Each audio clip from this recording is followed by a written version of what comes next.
من درسات ميكي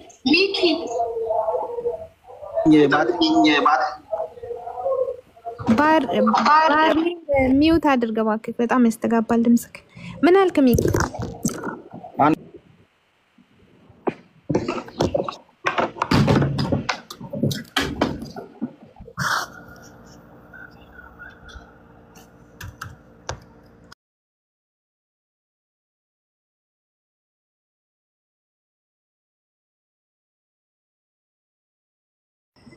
እኔ ግን ቢበቃችሁ ይሻላል ባይ ነኝ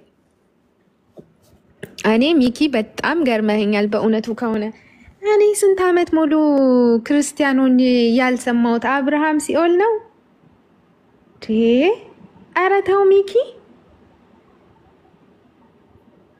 ኮሳታቂ ነው እኮ የወጣሽው ባይዘው በእውነት አሁን ቆይ ስማ እዚህ ክርስቲያኖች ትኖራላችሁ አይደለ ከስር እናንተ ፍርድ ትሰጣላችሁ እኔ እስከዛሬ በጣም ብዙ ጊዜ ጥያቄ ራሴ የሆነብኝ ነበረ ተመልሶልኛል ስላችሁ አብርሃም ሲኦል አልነበረም እንደውም ትንሽ ቆይ ዳጊ በጣም ጥሩ ሴና አንቺ ታውቂያለሽ አብርሃም ሲኦል እንደነበረ እስኪ መልሱልኝ እናንተ ክርስቲያኖች እና ራሴ ከፕሮቴስታንቶች ጋር ምንም አንድ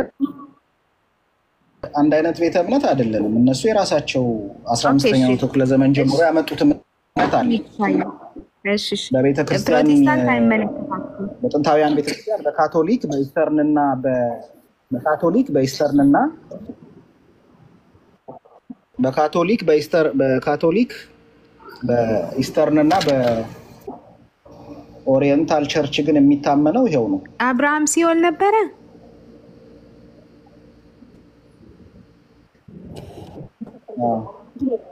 ይሄንን ሳታቂ በመውጣትሽ ግን ነው እሺ እንደዚህ የሚል ግን የለም እኔ ቢስ ማን አስተምሮ እንደሆነ አይደለም ማን ያስተምራል ኧረ እኔ ዛሬ ነው የሰማሁት እኔ መዝሙር ያሬድ ገነት ተዘግቶ ነበረ ኦኬ ገነት ያው ብዙ አይነት መልሳቸውን እኔ ልንገራችሁ አብርሃም የነበረው ሲኦልም ሳይሆን ገነትም አይደለም የሆነች ቦታ አለች እሳት ማይነካበት እግዚአብሔር ይጠብቃታል ነው ነገር ነው የሚሉት እግዚአብሔር ይጠብቁን እሳት አያገኙም እኔ ታዲያ ያልኩሽ ያለው ይሄንን ነው ስለዚህ በዚህ ወረደ በዛ እኮ እግዚአብሔር የሚጠብቀው ከሆነ አብርሃምን ገነት ነው ታዲያ ምን ተለየ ሚኪ ስለዚህ ኖ እሺ ታው ችግር የለም ሚኪ ቆይ ኖ አንዴ ቆይ እኔ ጥያቄ ምን ነበረ መሰለክ ሚኪ ጽድቅም ሰሩ አልሰሩ ሁሉም ሰው ሲኦል ነበር አልከኝ ማለት ኖ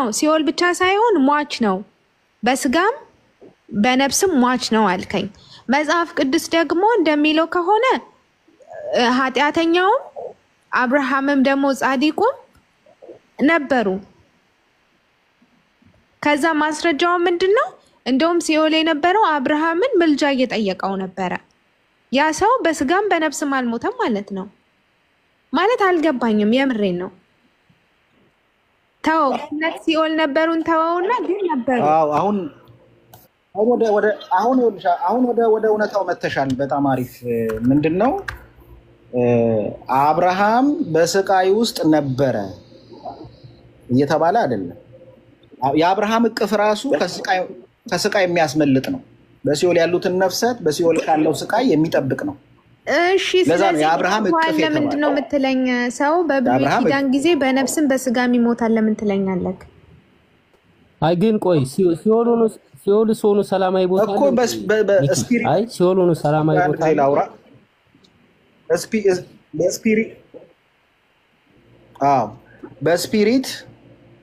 በስፒሪት ደረጃ በነፍስ ደረጃ ከእግዚአብሔር ጋር ያላቸው መቀራረብ አሁን በነፍሳት በመንግስተ ሰማያት እንዳሉት ዮሐንስ ራእይ ላይ እንዳለው በዙፋኑ አጠገብ አልነበሩ የነበሩት ከእግዚአብሔር ርቀው ግን የሲኦል እሳት ሳያቃጥላቸው ነው የነበሩት ከእግዚአብሔር ፕሬዘንስ ውጪ ያለ ቦታ በሙሉ በስፒሪቱ ዓለም ያው ሲኦል ነው የሚባለው ግን የመንግስተ ሰማይ የሲኦል ስቃይ ደርሶባቸዋል ከሆነ አይደለም። ምክንያቱም ያ ደሃው ሰውዬ ራሱ ቀጥታ የሄደው እኔ እኮ ጥያቄ እሺ ተስማማውን ልበል። ምክንያቱም አልተስማማንም፣ ግን እንደተስማማን እንለያይና ምክንያቱም ወይ ገነት ነው የሚኖር የሚችለው ገነትና ሲኦል ነው ሊኖር እንጂ ሶስተኛ ነገር የለም። ግን ይሁንልክ እናንተ ስለምትሉት ነው እንጂ መጽሐፍ ቅዱሱ እንደዛ ነው የሚለው። ግን ደግሞ በነፍስ ነው እኔ እንደዛ ነው የተረዳሁት መጽሐፍ ቅዱስ። እናንተ ግን ሶስተኛ ነገር አለ ነው። እና እንደዛ እንድትረጂው ሳይሆን የቤተክርስቲያን አባቶች የሚሉትን ነው መቀበል ያለብሽ። የክርስትና እውነት የቤተክርስቲያን አባቶች የቤተክርስቲያን እምነት በስጋ ሞቷል፣ በነፍስ ግን አልሞቱም አይደል?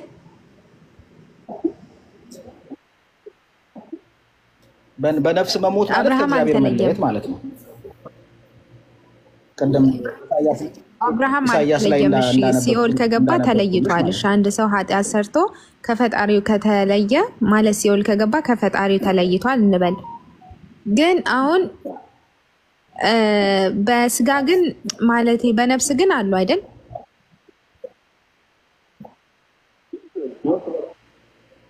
ነፍስ ይኸውልሽ፣ ነፍስ በባህሪዋ ዘላለማዊ በነፍስም በስጋ ሟች ናቸው ከተፈጠረች በኋላ አትሞትም። በነፍስም በስጋ ይኸውልሽ፣ የስጋ ሞት መበስበስ ነው። የነፍስ ሞት ደግሞ ከእግዚአብሔር ፕሬዘንስ መለየት ነው።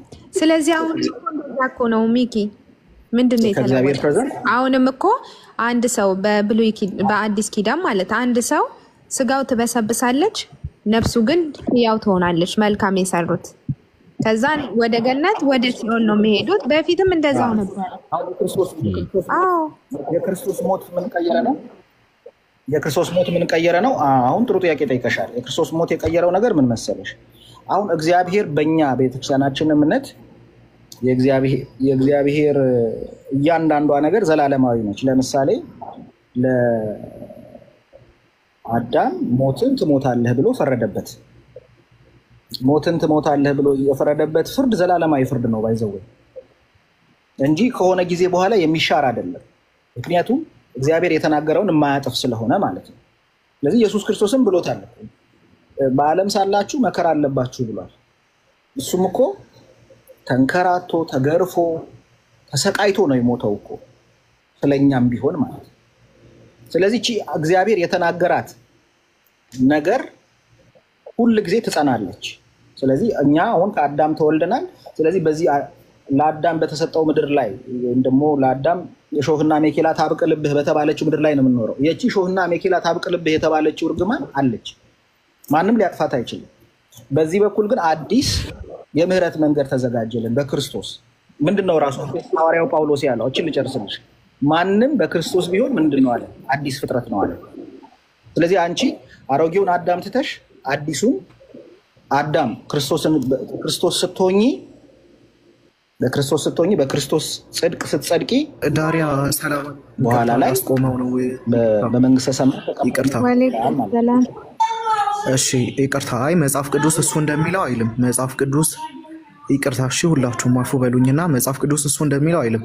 ይቅርታ ጋንጮር ካለህ መጽሐፍ ቅዱስን ክፈተውና ያልኩህ ቦታ ላይ ቀደምት ነቢያት ገነት መግባታቸውን በግልጽ አስቀምጦልናል። ክርስቶስ ከመምጣቱ በፊት ወይም ቤዛ ከመሆኑ በፊት ያለ ማስረጃ ሳይሆን በማስረጃ መቃብያ ቀዳማዊ ምዕራፍ 3 ላይ ቁጥር መጨረሻው ላይ ክፈትልና እንዲህ አነበብነው ወንድማችን። አሁን ተነበበ አነበበው ማን ነው ስሙ? ባይዘዌ ሚኪ ባይዘዌ አሁን አንተ ስትሞት ነፍስ ወዴት ነው የምትሄደው? ነፍስ ወዴት ነው የምትሄደው? ያንተ ነፍስ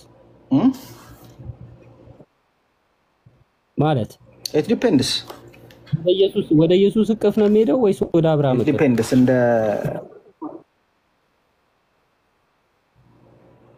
የአብርሃም እቅፍ የሚባል የለም። አሁን በዚህ ሰዓት ያለው ወይ ገነት ነው ወይ ሲኦል። ኦኬ አሁን አንተ ስትሞት ወይ መንግስተ ሰማያት ነው ወይ ሲኦል ገነት።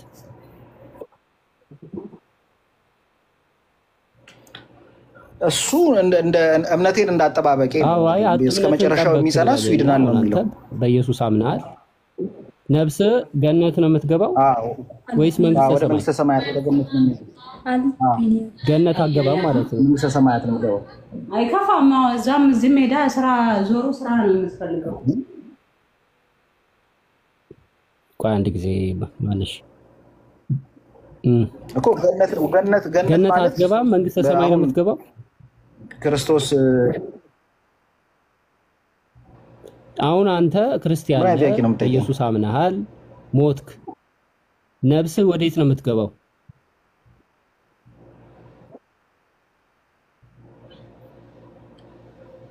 እኮ መንግስተ ሰማያትማ በኋላ ነው የምትከፈተው፣ ከፍርድ በኋላ ክርስቶስ ስለዚህ መምጣቱ በኋላ ነው የምትገባው ማለት ነው። የምትገባው ገነት ነው። አሁን ይኸውልህ ለሰው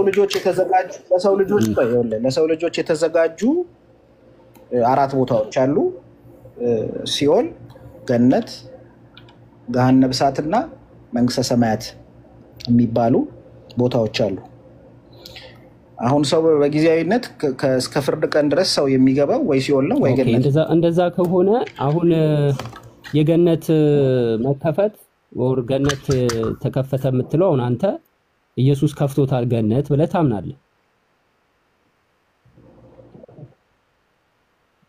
ስለዚህ አሁን አንተ ስትሞት ገነት ነው ቀጥታ ወደ ገነት ነው የምትገባው።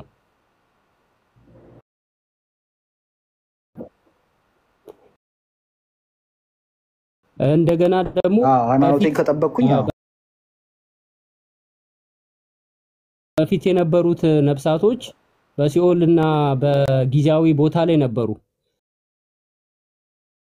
ኢየሱስ እነሱንም ገነት አስገብቷል።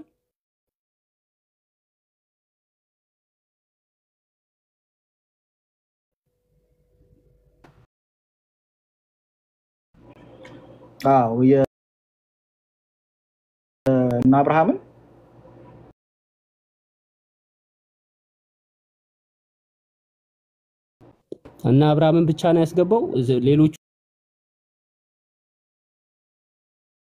አላስገባም።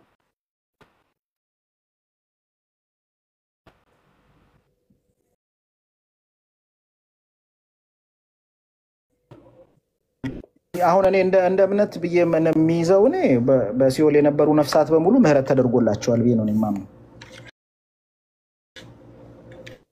እንደዛ ካልክ እዛ አብርሃም የተቃጠሉትም ሲኦል የነበሩትም ሲኦል አብርሃም ጋርም የነበሩትም ጠቅላላ ገነት ገብተዋል ብለህ ታምናለህ ማለት ነው። ኦኬ እንደዛ ከሆነ አሁን ያሉት ሰዎች ደግሞ አይገቡም። የሚገቡት በእምነትና ኢየሱስን በማመን ላይ ብቻ ነው ወደ ገነት የሚገቡት። ስለዚህ ያኛው የበፊቱ ሲኦል አልተዘጋም ማለት ነው። ኢየሱስ መጥቶ ቢያወጣቸው ቦታው አሁንም ተዘጋ የሚል ክሌም አቅርበናል። ለኛ ተዘጋ የሚል ክሌም አቅርበናል። ስለዚህ በፊት የነበሩትም በነፃ ወደ ሲኦል ገቡ፣ ከሲኦል ወጥተው ወደ ገነት ገቡ አይደል? በፊት የነበሩት አሁን ያሉት ደግሞ ወደዛ ወደ ሲኦሉ ይገባሉ። አሁን እኮ አንተ ሲኦል የምትገባበት ምክንያት እዚህ ጋር የድነት ጥሪ ቀርቦልሃል። ይሄ ድነት ጥሪ አልቀበልም። ስለዚህ ያላመኑትን በፊት ኢየሱስን የማያውቁት ያላመኑትን እኮ አድኗቸዋል አይደል? ሰበከላቸው እኮ ይላል። ያላመኑትን ሳይሆን አንደኛ ጴጥሮስ እኔ ኢየሱስ ነኝ እመኑብኝ አድኑኝ እንዴ ምን አማራጭ አላቸው? ቢሰብካቸውም ያምናሉ። የሰዓት ውስጥ ነው ያለው። ሰበከላቸው ማለት እመኑብኝ ምናምን ማለት አይደለም። ባይዘው እሱ ያንተ አመለካከት ነው። ምን ብሎ ሰበከላቸው? ሰበካቸው ማለት ማንነቱን ገለጠላቸው፣ በመለኮታዊ ብርሃኑ ታያቸው ማለት ነው። ከዛ በኋላ አመኑት፣ እዛው ሲኦል ውስጥ ሆኖ ማለት ነው። እምነትና ማወቅን መለየት መቻል አለብህ። እምነት ማለት ያላየኸውን ነገር እንዳለ አድርገህ ማመን ነው። እዛ ጋር ግን ተገለጠላቸው፣ አወቁት አምላካቸውን። ስለዚህ ያው ለምሳሌ እግዚአብሔርን ሲፈታተን የነበረው በብሉይ ኪዳን የነበረው ፈርዖንም ኢየሱስ አድኖታል ማለት ነው። አብሮ ወጥተዋል። ከኢየሱስ ጋር። አይ እንደዚህ በግለሰብ ደረጃ ከሌ እያልን እንሂድ ቼክ እያደረግን። አይ እንደ ኔሽን ህዝብ ነው ፈርዖንን ሲከተል የነበረውና ፈርዖን ድኗል ወይ? ኢየሱስ አድኖታል? እንደሱ እያደረግን ቼክ እያደረግን እንሂድ ወይ ነው የምትል? አልገባኝም። ኢንጂነራል እኮ ብለሃል። ኢንጂነራል ካልክ አጠቃላይ ስለ ትምህርት የምናወራ ከሆነ ስለ ትምህርት እናወራለን። ጠቅላላ ግን በግለሰብ ደረጃ ጠቅላላ ካልክ አዎ ነው ማለት ያለብህ። ጠቅላላ ነው ያልከው። ጠቅላላ ካልክ ባይዘው ሰይጣንንም ይወክላል፣ አጋንንቶችንም ይወክላል። አዎ እኔ ለምሳሌ ይሁዳ ለምሳሌ ቀድሞ ለመሞት የሮጠበት ምክንያት በዋናነት ሲኦል ሊቀድመው ነው፣ ቀድሞ ሊጠብቀው። ያ ለየት ሐሳቦች አሉ። ግን አሁን የነገርኩ ያለሁት እኔ በአስተምሮ ደረጃ ነው። በአስተምሮ ደረጃ እንደዛ ነው የሚታመነው። እና የክርስቶስ ደም ወይም ደግሞ የክርስቶስ መስዋዕትነት ላመኑበት በሙሉ በቂ ነው። ካላመንክ ግን ያው አሁን እነዛ ሰዎች ወደ ነበሩበት ቦታ ወደ ሲኦል ትወርዳለህ። ያ በፊትም እኮ መስፈርቱ ተመሳሳይ ነው። በፊትም ከፈጣሪ ጋር የትኛው መስፈርት ነው? በፊትም የገቡት ሰዎች አዳም በተሳሳተው ምክንያት እና ደግሞ ራሳቸው ሕግም ነበራቸው ይታዘዙ ነበር። ሕጉን ባለመታዘዛቸው ምክንያት እነዚህ ሁሉ ተጨማምሮ የሰው ልጅ ወደ ሲኦል ይገባል። ኢየሱስ ከመጣም በኋላ ኢየሱስን ባለማመን ምክንያት ባለመታዘዝ ምክንያት እሱ ብቻ አይደለም፣ በኢየሱስም ካመንክ በኋላ ሌሎች የሚጠበቁበት ነገር አለብህ። ለኃጢአት ንስሐ መግባት አለብህ፣ መናዘዝ አለብህ። ልክ እንደ ብሉይ ኪዳን ካልተናዘዝክ በኢየሱስ በማመን ብቻ ራሱ ከገነት አገባ። መስፈርት አለው። ልዩነቱ ግን ደሴም ነው። አዳምጠኝ። ለኃጢአት ንስሐ መግባት ብቻ ሳይሆን መስዋዕትን ማቅረብ አለብህ። የበግ መስዋዕት ማቅረብ አለብህ። አሁንም መስዋዕት ካለበለዚያ ንስሐም ገብተህ ቢሆን አዳምጠኝ። ንስሐም ገብተህ ቢሆን መሞት አለብህ። ወይ በጉ መሞት አለበት ወይ አንተ መሞት አለብህ። በአዲስ ኪዳንስ ለኃጢአትህ አዳምጠኝ ጨርስ። ለኃጢአትህ ንስሐ ትገባለህ። ለኃጢአትህ ንስሐ ከገባህ በኋላ የበጉን ደምና ስጋ ትቀበላለህ። አድንም እኮ እንደዛም ተቀበለህ ልክ ተደጋግም የለን። ለምን አትድንም? አንድ ጊዜ እኮ አያድንም የኢየሱስ ስጋና ደም። አዎ ኃጢአት ደጋግመን ኃጢአት ስለምንሰራ ደጋግመን ያ ብሉይ ኪዳንም ላይ ያሉ እንከፈላለን። ደጋግመው በግ ያርዱ ነበር ኃጢአት ስለሚሰሩ። አዎ ደጋግመው ኃጢአት ስለሚሰሩ ደጋግመው በግ ያርዱ ነበር። ትክክል። አሁንም ኤግዛክትሊ ብሉይ ኪዳን እኮ ይኸውልህ አልገባህም እንጂ አንተ ሳይገባህ ከክርስትና ወጣህ እንጂ ብሉይ ኪዳን የአዲስ ኪዳን ጥላ ነው። ኃጢአት በሰራህ ኃጢአት በምትሰራበት እያንዳንዷ ሞመንት እግዚአብሔር ራሱ ክርስቶስን ነው የምትገባው። አልገባህም። ስለዚህ ክርስቶስን አዳም እየተደማመጠ አልገባህም። አታውቅም። አንተ ብቻ ነው እያወራህ ነው። አንተ ሁል ጊዜ ክርስቶስን በበደልክ ሰዓት ንስሐ ገብተህ ከቅዱስ ስጋው ከቅዱስ ደሙ መካፈል አለብህ። ያኔ ክርስቶስ በአንተ ቦታ እንደሞተልህ ይቆጠርልሃል ማለት ነው። ከክርስቶስ ጋር ሞተ፣ ከክርስቶስ ጋር ተነሳለህ በአዲስ ትንሣኤ። ኢየሱስን መስዋዕት ያቀርባሉ አይደለ? ቤተክርስቲያን ይሰውታል በየቀኑ ልክ እንደ በጉ። አይ በየቀኑ ይሰውታል ሳይሆን ሁል ጊዜ የቅዳሴ ሰዓት ታይም ማሽን ነች። ቀጥታ አርብ ቀን ነው የምትሄደው። አርብ ቀን ኢየሱስ ክርስቶስ የተሰቀለበት ስቅለት ኢየሱስን ከቤቴል አንድ ጊዜ ልመልስልህ። አንተ በማታውቀው ይኸውልህ፣ አሁን እኮ እያሳወቅህ ያለኸው ክርስትናውን ሳታውቀው እንደወጣህ ነው። ለምን እንደሚያልፋት ታደርጋለህ? አሁን ኢሞሽናል እየሆንክ ነው። ክርስትናውን በደንብ ሳትረዳው ትወጣና በአንተ አረዳድ ክርስትናውን በአንተ አረዳድ በራስህ አረዳድ ክርስትናውን መልሰህ እየወቀስከው አይደለም። ይሄ ደግሞ ትክክል አንዴ የተሳሳተ ያረከው ነው። ጥሩ እየተወያየን ነበረ። እኔ ፍንጭ እየሰጠው አንዴ ሁልጊዜ ኢየሱስ ይሰዋል ብለህ እኮ እሱ እኮ ነው ነው ያልኩት። ትክክለኛው መስዋዕት የሚባለው ልንገርህ፣ ላስተምርህ አንድ ጊዜ። ትክክለኛው መስዋዕት የሚባለው የቤተክርስቲያናችን አስተምህሮ ቅዳሴ ማለት ከክርስቶስ ከውልደቱ እስከ ስቅለቱ ሁልጊዜ ቅዳሴ። ሚኪ ሚዩት አድርገሃል። በጣም እየተደራረባችሁ ነው እንትናችሁ። ቅዳሴ ዓርብ ቀን ብቻ ነው እያለን ያለው። ቅዳሴ ዓርብ ቀን ብቻ አይደለም ያለው። እንደዚህ አይነት ምናልባት ቅዳሴ ዓርብ ቀን ተሳስቷል። ዓርብ ቀን ነው ቅዳሴ ያለው ወይ? ቅዳሴ ዓርብ ቀን ብቻ ነው። እንደዛ ብለህ እየሰማህ ነው። አየህ ከክርስትና የወጣኸው እንደዛ ብለህ እየሰማህ አንተ ነው ያልከው ወይም ደግሞ መጀመሪያው ክርስቲያን ቅዳሴ ቆይ አንዴ አዳምጠንሽ እባክህ እንደማመጥ አንዴ ምንድነው እያወራን ያለነው ስለ መስዋዕት ነው። መስዋዕቱ የብሉይ ኪዳን መስዋዕት ሲሰዋ ይደጋገማል። ለምንድን ነው የሚደጋገመው? ኃጢአት ስለሚሰሩ። ኦኬ መስዋዕት የሆነልህ ኢየሱስ ካህኑ ኢየሱስን መስዋዕቱን እያሰበ መታሰቢያውን እያሰበ ዳቦና ወይን አዘጋጅቶ ኢየሱስን ይቆርሰዋል፣ እንደ መስዋዕት ይሰዋዋል፣ ይፈትተዋል፣ ደሙን ያፈሳል፣ ወይኑን እንደ ደሙ ይቆጥረዋል። ከዛ አንተ የሄድክ በየሳምንቱም በለው በየወሩም በለው በየአመቱም በለው ትሄድና ስጋ ደሙን ትቀበላለህ በየጊዜው ማለት ነው። ከዛውንም ኃጢአት ትሰራለህ፣ የኢየሱስን ስጋና ደም ትወስዳለህ። አሁን ልክ የብሉይ ኪዳኑን ስርዓት እንደዛው ልክ እንደዛም ይደጋገማል፣ አንተም ጋር ይደጋገማል። የተቀየረው ምንድነው? በጉ ተቀይሯል። በጉን አሁን እናንተ ላይክ ዳቦውን ስጋ ወይኑን ደም ብለህ ነው የምታምነው። ይሄ ግልጽ እኮ ነው። እኔ ከዚህ ወጥቻለሁ። ኤኒዌይስ ግን አንተ ስለምታምን ነው ወይ ነው ያልኩህ። አዎ አልክ። ችግሩ አሁን አንተ ክርስትናውን ፉሊ አንደርስታንድ አድርገህ ሳይሆን የወጣኸው ክርስትና እንደዚህ ነው ብለህ ባመንክበትን በመረዳት ነው የወጣኸው። እያሳየን እኮ ነው ያለው። እኔ በመረጃ ነው እያወራሁ ያለሁት፣ አንተ ያለ መረጃ ነው የምታወራው። አንድ ጊዜ ቅድም ቅድም ኢየሱስ አልክ። ኢየሱስ አንድ ጊዜ ቅድም አብርሃም ክርስቲያናችን አስተምሮ አንዴ ልጨርስና ትቀጥላለህ። ሚኪ አንዴ አልጨረስኩም። ይኸውልህ ምንድነው ያልከው? ያስተጋባል። አንተ ብቻ ነህ እኮ እያወራህ ያለኸው። እኔ እኮ ምንም አላወራሁም እኮ። አይ ሬዲ ያበራል ስልክና አንዴ ኔትወርክ እስኪስተካከል አንዴ ጠብቅ። ምንድነው ያወራን የነበረው? ቅድም ከዳሪያ ጋር ስታወሩ ነበረ። ነቢያቶች በሙሉ ሲኦል ናቸው ብለህ አባቶች ይስማሙበታል መረጃ አመጣለሁ አልክ። አላመጣም። እኛ መረጃ አምጥተን አሳየነ። ሲኦል ሳይሆን ገነት ነው ያሉት የሚል ብዙ መረጃ፣ መንግስተ ሰማይ ነው ያሉት የሚል ከመጽሐፍ ቅዱስ ማስረጃ አሳየነ።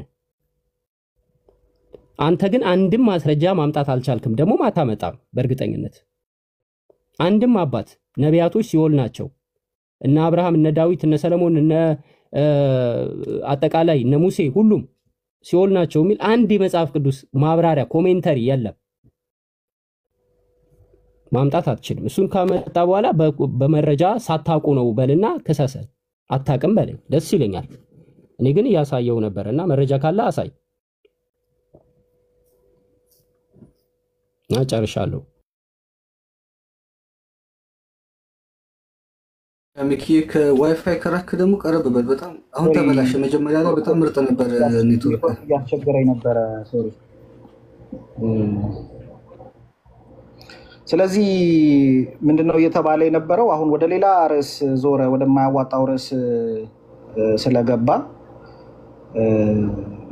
ቤተክርስቲያናችን የምታምንበትን የእምነት መሰረት እየነገርኩ ነው ያለሁት። የክርስቶስን ደም በየቀኑ የምታቀርብበት ምክንያት ስጋና ደሙን በየቀኑ ክርስቶስን እያረደሽ ሳይሆን ልክ በቅዳሴ ሰዓት የክርስቶስ ሙሉ ሕይወቱ ከልደቱ እስከ ሞቱ ድረስ ያለውን ፓርት ልክ በዛ ሰዓት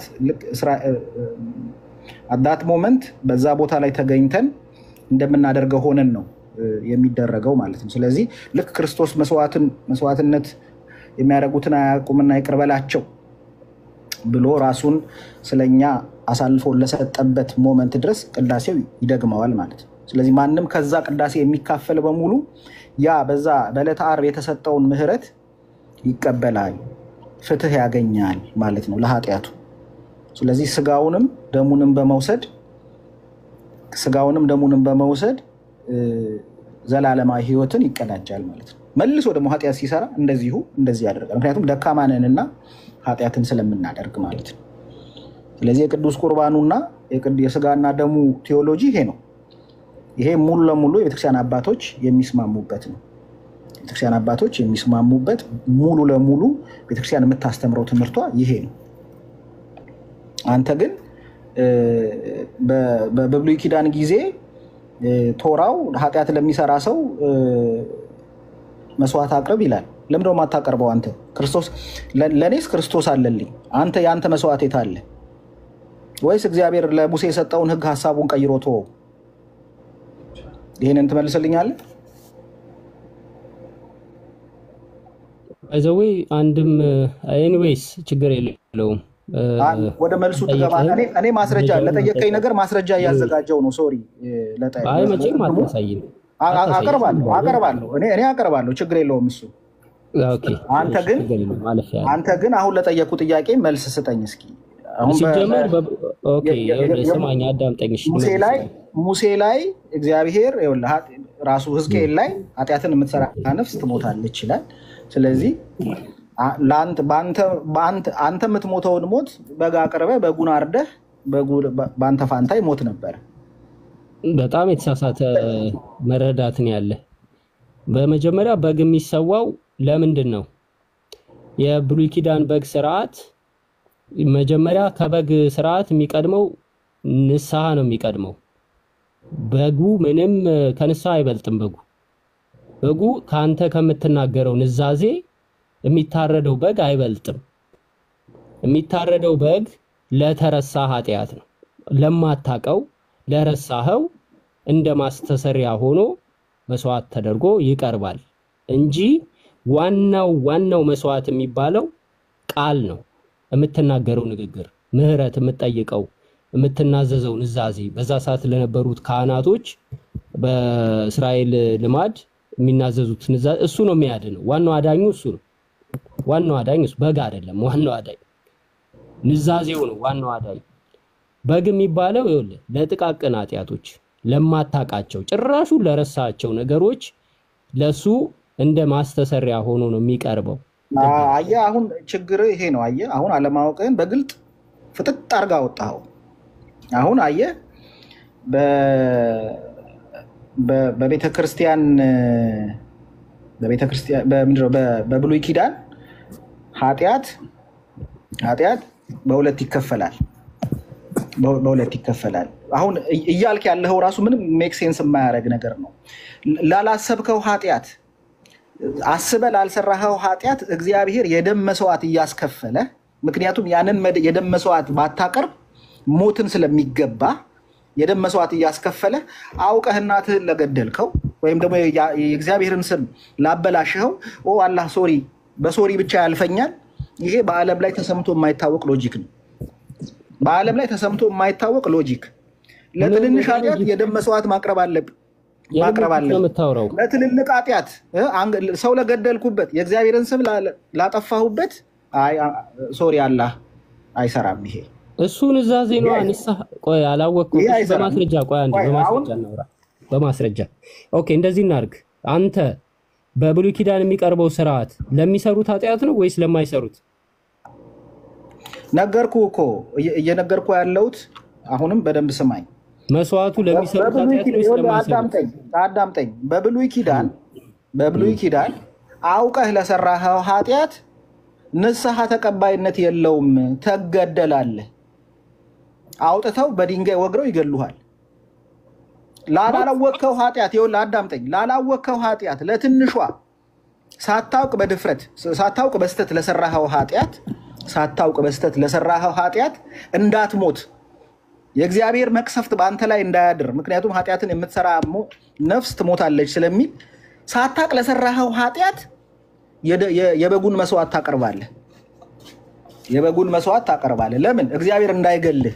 ምክንያቱም ኃጢአት የሰራች ነፍስ ስለምትሞት እያልከኝ ያለኸው ሆን ብዬ ለሰራሁት ኃጢአት አላህ ወይ ሶሪ ወይም ደግሞ እግዚአብሔር ወይ ሶሪ ስላልኩ እግዚአብሔር ይምረኛል። ይሄ የሌለ ሎጂክ ነው።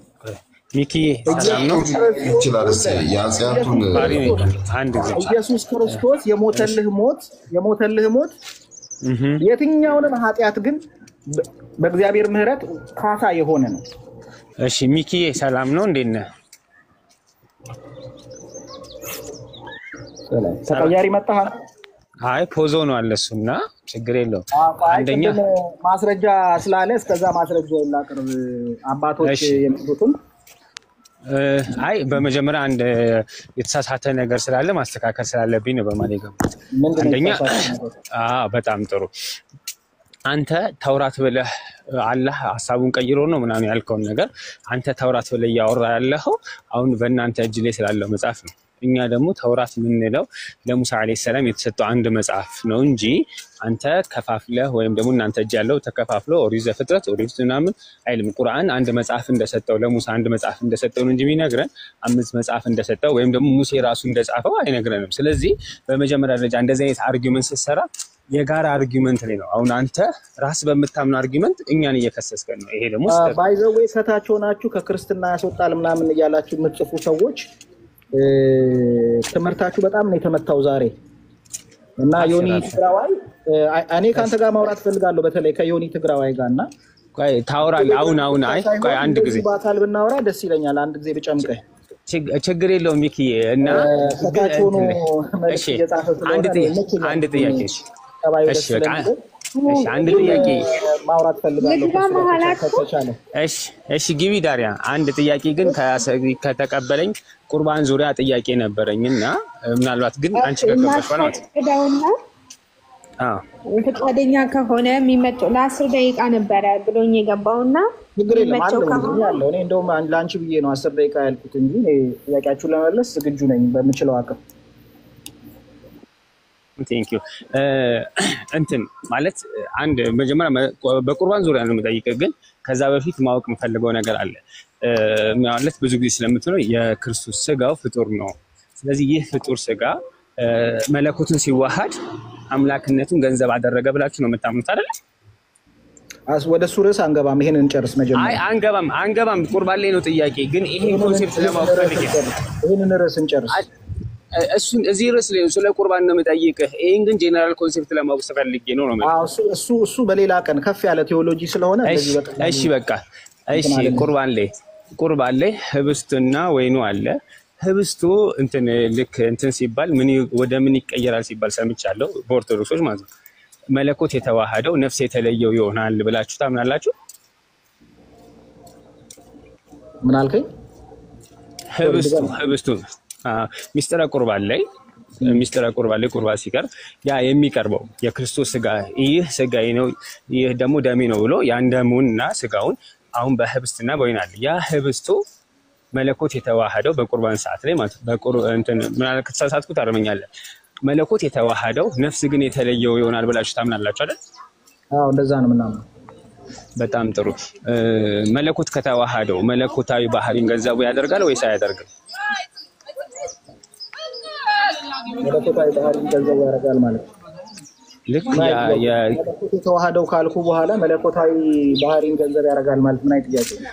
ስለዚህ መለኮት ከተዋሃደው አምላክ አይሆንም ይሆናል። እሺ በቃ ነው ቀለል ነው። አምላክ ስጋ ነው እኮ አምላክ ሆነ ማለት ነው። ያ ህብስቱ አምላክ ይሆናል ማለት ነው አይደል? የአምላክ ስጋ ነው እኮ አምላክ ይሆናል ወይስ አይሆንም ነው ጥያቄው። የማን ስጋ ነው? አምላክ የሚባለው እኮ ፐርሰን ነው። አምላክ የሚባለው ፐርሰን ነው። ፐርሰን ደግሞ እኔ ማለት ነው። ይሄንን ማወቅ አለብን። እንደዚህ አይነት ጥያቄዎች ከመጠየቅ በፊት እሺ ቆይ ችግር የለውም። እሺ ችግር የለውም። ይህ አምላክ ይሆናል ማለት ራሱ እኮ መለኮት ታይቶ ተሰምቶ የማይታወቅ ጥያቄ እኮ ነው። ለምን እየጠየቅኩ ነው? እሺ በጣም ጥሩ። አሁን መለኮት ሲዋሃደው ይህ ህብስት መለኮት ማለት ነው። እንዴት አይነት ጥያቄ ነው የምትጠይቀው? ቆይ አንድ አካል አምላክ የሚባለው ምን ስለተዋሃደው ያ ፍጡር ያ ስጋው አምላክ የሚባለው ልንገርህ፣ አምላክ የሚባለው ፐርሰን ነው። አምላክ የሚባለው እኔ ማለት የሚችል ማውራት የሚችል እርግጠኛ ነህ? እንደዛ ነው ብላችሁ የምታምኑት? አምላክ የሚባለው ፐርሰን ነው። ስንት አካልን ነው አንተ አምላክ የምትለው ታዲያ? 3 አካል። ኦኬ ስለዚህ 3 አካል ነው አምላክ። አንተ አሁን ስንት አካል ነው አምላክ? 3 አካል። ስለዚህ 3 አምላክ አለ ትላለህ ማለት ነው። እኔ የሚል 3 አምላክ አለ ማለት ነው አይደል? አምላክ የምትለው ወልድን፣ አብን፣ መንፈስ ቅዱስ 3 አምላክ ማለት ነው አይደል? ተስማማን? 3 አምላክ አንልም፣ አንድ አምላክ ነው የምንለው። ያ አንዱ አምላክ 3 አካል የተገለጠ ነው። አምላክ የምትለው እኮ ፐርሰን አምላክ አሁን እንዳትቀይር አምላክ ምለው ፐርሰኑን ነው ብለኸኛል። ትክክል እኮ ነው፣ ተስማምቻለሁ። ስለዚህ ፐርሰኑን ነው አምላክ የምትለው።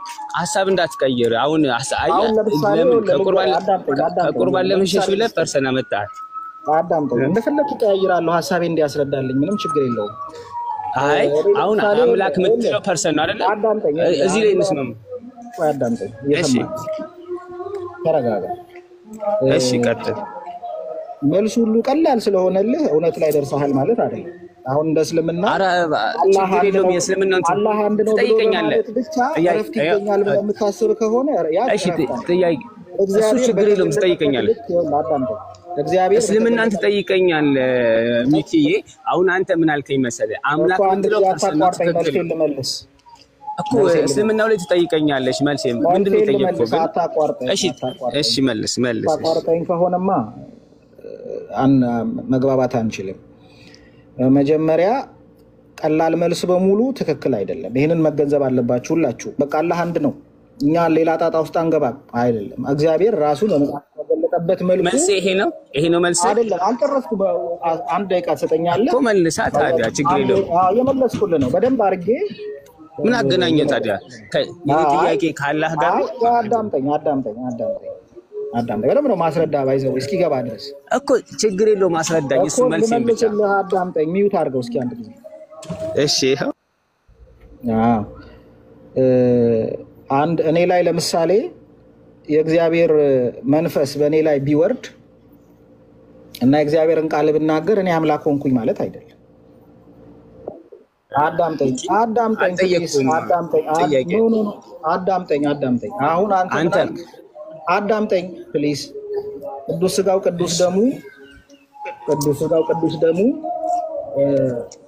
መለኮት ስለተዋሃደው አምላክ ነው ወይ አልክ? አይደለም። የአምላክ ሥጋ እንጂ በራሱ ፐርሰን ሆኖ አምላክ አይደለም። የአምላክ ግን ሥጋ ነው፣ እውነተኛ የአምላክ ሥጋ ነው። ይሄንን መልሼ በጣም ጥሩ።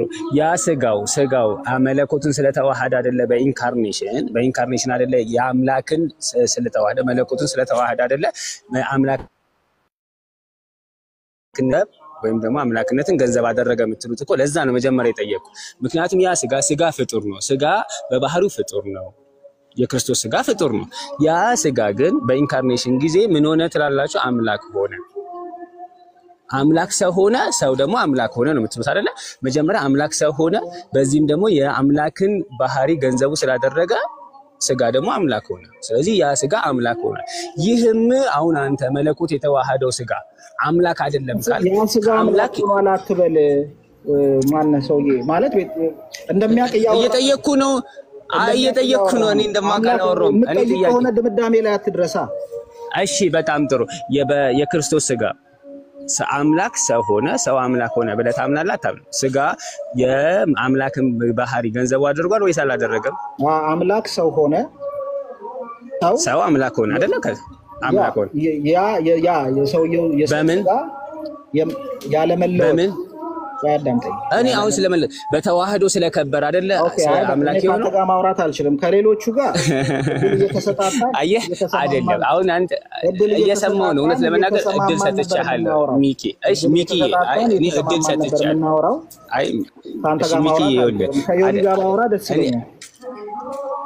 ችግር የለውም ታወራለህ። ግን በመጀመሪያ ደረጃ አንተ ጉዳይ ዲያል ወይም መሐመድን አታውቅም ያልክ ስተቸው ነበር። ግን አንተ የኦርቶዶክስ አስተምሮ አንተ ደግሞ ከጉዳይ ዲያ ባይዘው ከጉዳይ ዲያ በጣም እኔ አላውቅም።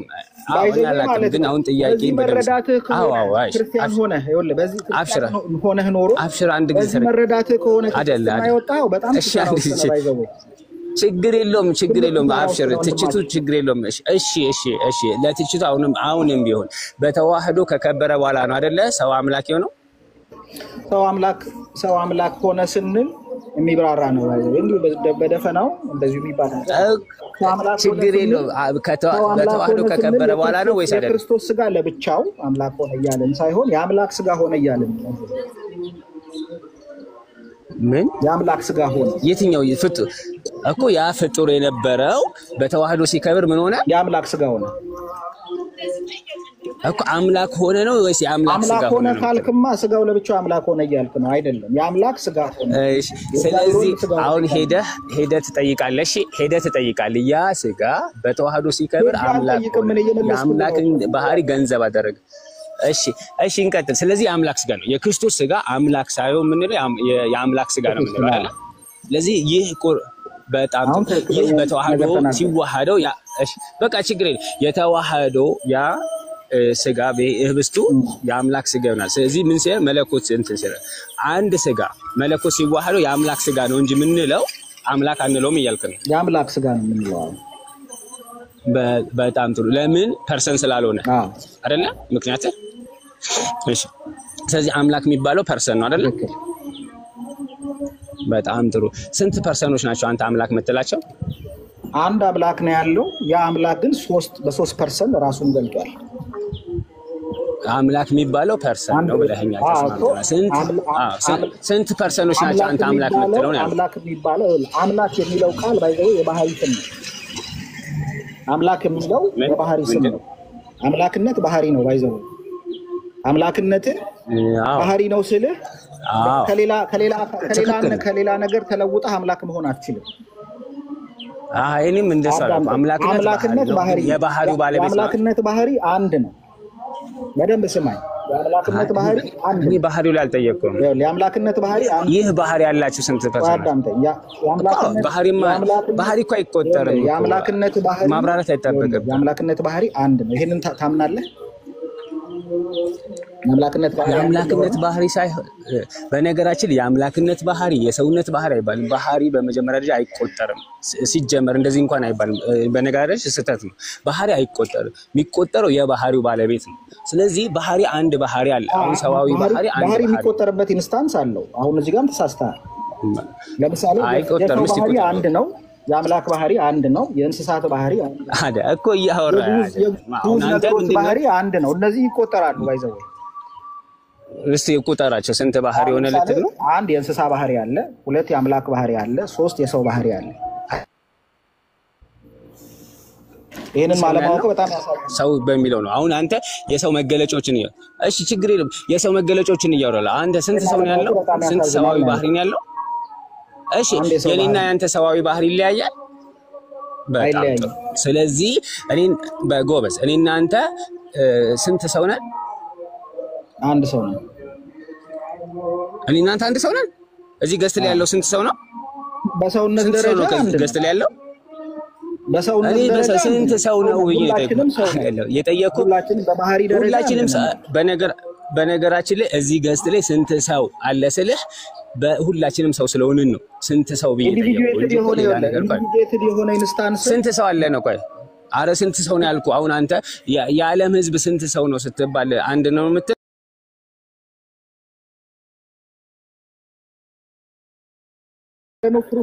እኮ ስማኛ በመጀመሪያ ደረጃ ቆይ ላስረዳ ዝም ብለህ ስማ።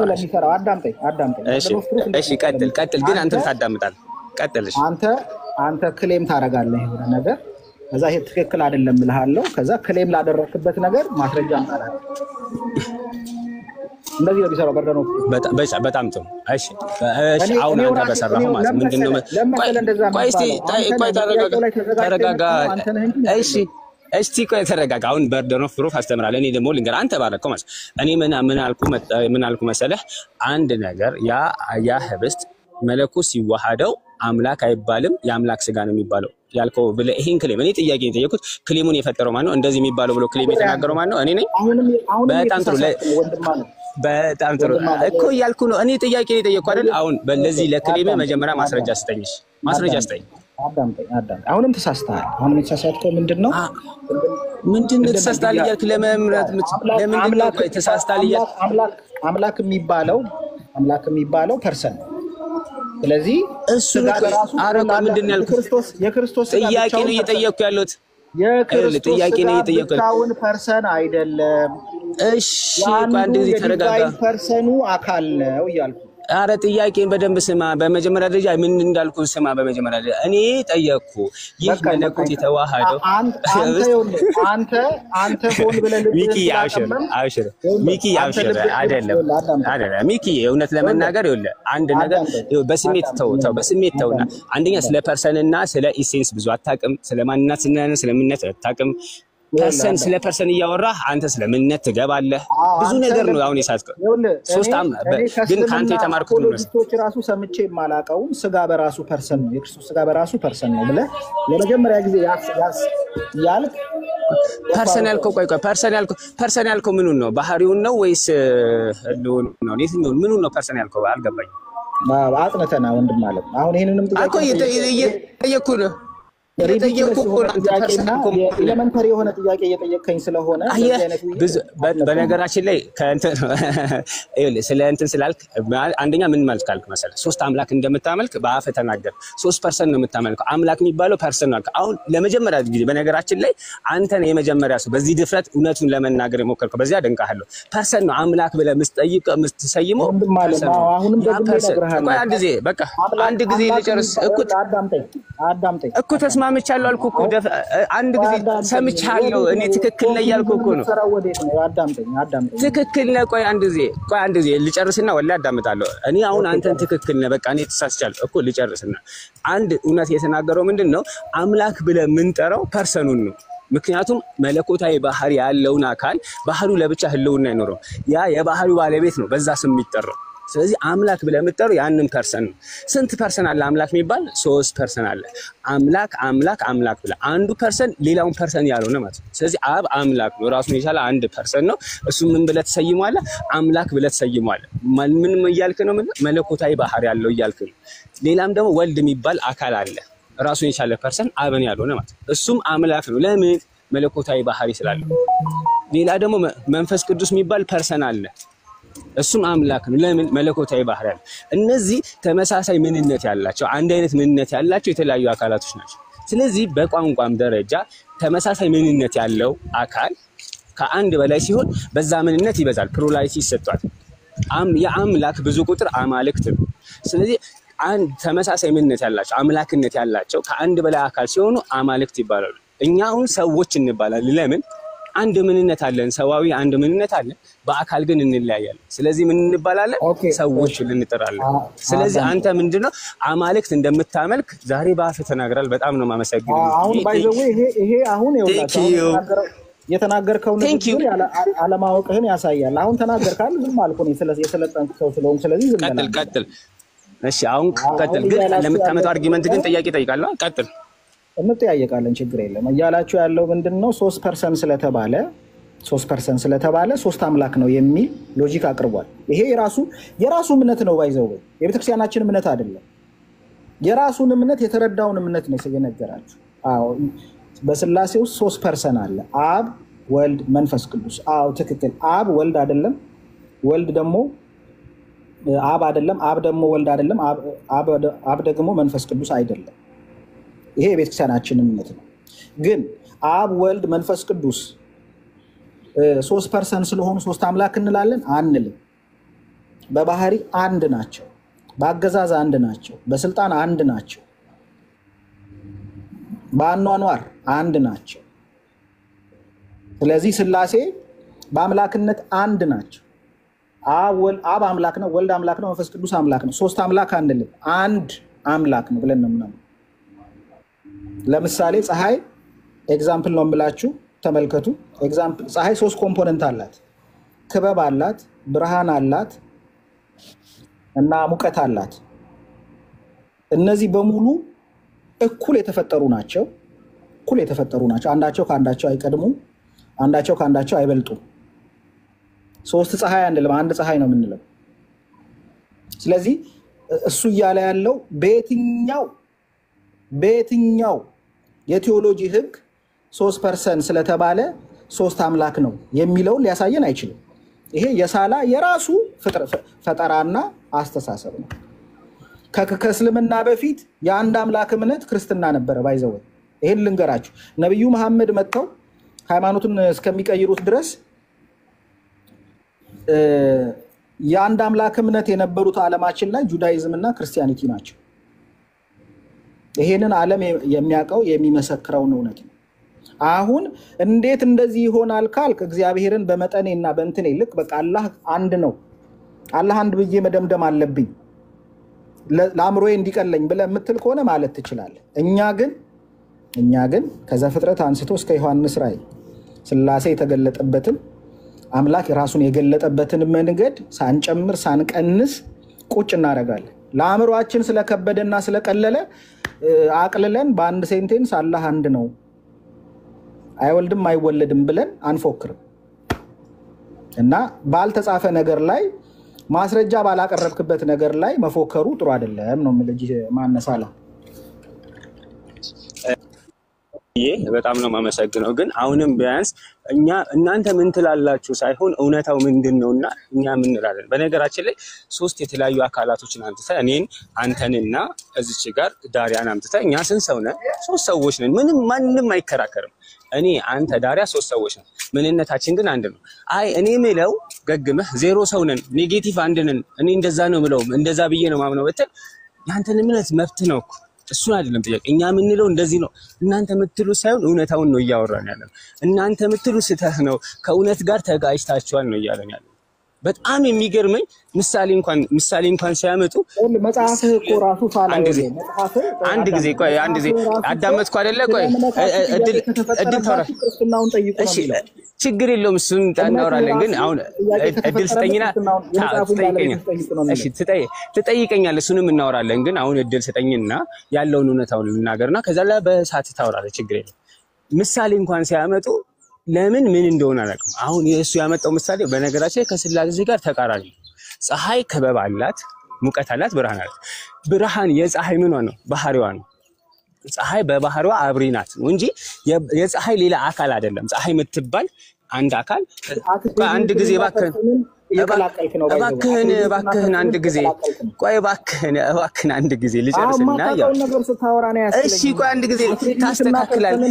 እኔ እኮ ይኸውልህ ሰምቼህ ማለት ነው ሰምቼህ በመሀል ላስተካክል አይደል? እሺ ሚኪ አንድ ጊዜ አሁን አንተ ስታወራ በመሀል ሳልገባ ስጨርስ ያንተ ያልከው ነው። አሁን ምሳሌ ተረጋጋ። ምሳሌ እያመጣለው ፀሐይን ለስላሴ ምሳሌ እያመጣለው። ስላሴ በእነሱ እምነት ምንድነው? ሶስት የተለያዩ አካላቶች በአካል የሚለያዩ አካላቶች አንድ ባህሪ ያላቸው ነው። እሱ ግን እያመጣ ያለው አንድ አካል አለ ፀሐይ የምትባል ሶስት ባህሪ ያላት ነው። ክበቧ የሷ ባህሪ ነው፣ የሷ መገለጫ ባህሪ ነው እንጂ ሙቀቷ የሆነ አካል አይደለም። ፀሐይ ሙቀት አላት። ሙቀት ምንድነው? ፀሐይ ባህሪዋ ነው እንጂ ምን አይደለም፣ አካል አይደለም። እንደዚሁም ብርሃንም ነው። ስለዚህ ሶስት አካል ብለ የትኛውን ነው? ብርሃንን ነው አካል ያልከው፣ ሙቀትን ነው አካል ያልከው፣ ክበብን ነው አካል ያልከው። ከዛ ላይ አንድ ፀሐይ አለች ጄኔራል የሷን ባህሪ ነው። ጭራሽ ተቃራኒ ምንድነው ያመጣው? ተቃራኒ ከስላሴ ጋር ተቃራኒ። በነገራችን ላይ አንድ ማወቅ ያለብን ነገር ምንድነው? አንድ አካል ብዙ ባህሪዎች ሊኖሩት ይችላሉ፣ ብዙ ባህሪያቶች ሊኖሩት ይችላሉ። ያ ብዙ ምንነት አለው ማለት ግን ምንድነው የምንለው? የአካል ብዙ ነው ማለት አልችልም። ምሳሌ ልስጣችሁ። አሁን ሚኪ ምንድነው? ሰው ነው ልንል እንችላለን። አሁን ምንነቱ ምንድነው ስትባል ሰው ነው ልንችላለን። ደግሞ ጾታዊ ምንነት ደግሞ አለ። ጾታው ምንድነው? ምንነት የሚባለው ምን ሲባል የምናገኘው መልስ ነው ምንነት ነው። ጾታዊ ምንነቱ ምንድነው? ወንድ ነው እንላለን። እሺ እንትንስ ዜግነቱ ምንድነው ተባይ ኢትዮጵያዊ ነው ትላለህ። ስለ አንድ አካል ነው እያወራን ያለ ነው። የተለያየ ምንነት ልንሰጠው እንችላለን። እነዚህ ምንነቶች ተለያዩ ማለት ያን አካል ያበዙታል ማለት ነው። እንደዚሁ በተቃራኒው ቆይ አንዴ ልጨርስ፣ እቺን ብቻ ልጨርስና ቆይ በተቃራኒው ደግሞ ይሄው አንድ ደቂቃ እና በተቃራኒው ደግሞ የተለያዩ አካላቶች አንድ አይነት ምንነት አላቸው ማለት አንድ ናቸው ማለት አይደለም። ቅድም መልስ እዚህ ያለነው ሁላችንም ምንድነን? ሰው ነን። አንድ ምንነት አለን፣ ሰዋዊ ምንነት አለን። ግን ስንት ሰው ነን? እዚህ ገስት ላይ ያለነው 9 ሰዎች ነን። አጠቃላይ ደግሞ የሚከታተሉ ወደ 300 ምናምን ሰዎች አሉ። ምናቸውን ቆጥረን ነው? ፐርሰን ናቸው። እያንዳንዱን አካል ቆጥረን ነው። ለዚህ ነው ሁልጊዜ የሚቆጠረው ምንድነው? ፐርሰን ነው። ከዛ ላይ በዛ ፐርሰን ተመሳሳይ ምንነት ካላቸው በተመሳሳይ ምንነት እናበዛቸዋለን። ምንነታቸው በፐርሰን ተለያይተው ምንነታቸው የሚለያይ ከሆነስ አይበዙም። ለምሳሌ አንድ መልአክ፣ አንድ ሰውና አንድ ደግሞ አምላክ ወይም ደግሞ የሆነ ጂን ቢኖር እንበል ሶስት ሰው አትልም፣ ሶስት ጂን አትልም፣ ሶስት መልአክ አትልም። ለምን? እነዚህ በአካል ብቻ ሳይሆን የሚለያዩት በምንነትም ይለያያሉ። ግን በምንነት አንድ ቢሆኑስ ለምሳሌ መልአክ ሚካኤል፣ ገብርኤል እና ሱራፌል ቢሆኑ እነዚህ በምንነት ስንት ናቸው? አንድ ናቸው። ስንት መላእክት ትላቸዋለህ? ለምን? በአካል ስለሚለያዩ። ስለዚህ አንተ በአካል ለያየህ ምን ብለህ አንድ አብ ራሱን የቻለ አንድ ፐርሰን ነው። እሱ ደግሞ ምንድነው? አምላክ ነው፣ መለኮታዊ ባህሪ ያለው። እንደዚህም ወልድም ደግሞ አምላክ ነው፣ መለኮታዊ ባህሪ ያለው። መንፈስ ቅዱስም ደግሞ ራሱን የቻለ ፐርሰን ነው፣ መለኮታዊ ባህሪ ያለው። ስለዚህ ምን ትላለህ? አማልክት ትላለህ ማለት ነው። እሺ እየተባለ ያለው እኔ አንድ ደቂቃ ብቻ ነው የማወራው፣ አዳምም ስለመጣ እያለን ያለው ወገናችን ሳላ 3 ፐርሰን ማለት 3 አምላክ ነው ቤዚክሊ እያለ ነው። ይሄ ስህተት አይደለም፣ ኮምፕሊት ስህተት የሆነ ትምህርት ነው። ከስህተትም በላይ የሆነ ትምህርት ነው። ምክንያቱም እንዲህ አይነት ቴዎሎጂ በክርስትናውም ዓለም በቴዎሎጂውም ዓለም ስለሌለ ማለት ነው። አሁን እዚህ ጋር መረዳት ያለባችሁ የፀሐይዋን ኤግዛምፕል ስንሰጥ አንድነትን ሶስትነትን ለማብራራት እንጂ ስላሴ ፐርፌክትሊ በፀሐይ ይመሰላል እያለን አይደለም። ግን ኤግዛምፕል እየሰጠን ነው። ምክንያቱም ከአእምሮ በላይ ስለሆነ ማለት ነው። 1 ሲደመር 1 ሲደመር 1 እንደምታውቁት በሂሳብ 3 ነው አይደለም? በሂሳብ በመደመር ስሌት 3 ነው። ይህንን ፎርሙላ ወስደን ለእግዚአብሔር ባህሪ እናውለው ብንል እግዚአብሔርን ማቅለል ይባላል። እንደዛ አይደለም። በማቴማቲክሱም ህግ 1 ሲባዛ 1 1 ሲባዛ 1 1 ሲባዛ 1 1 ነው ራሱ። እንዲህ አይነትም የማት ስሌት አለ ማለት ነው። ሁለተኛ ደግሞ ፐርሰን ለመሆን መስፈርቱ ምንድን ነው? አሁን ቅድም አትሪቢዩትና ፐርሰንን እያቀላቀለ ስለነበር ማለት ነው። እያቀላቀለ ስለነበር ፐርሰን ለመሆን ምንድን ነው ስንል አንድ አካል ለምሳሌ ኃይል እንደምንለው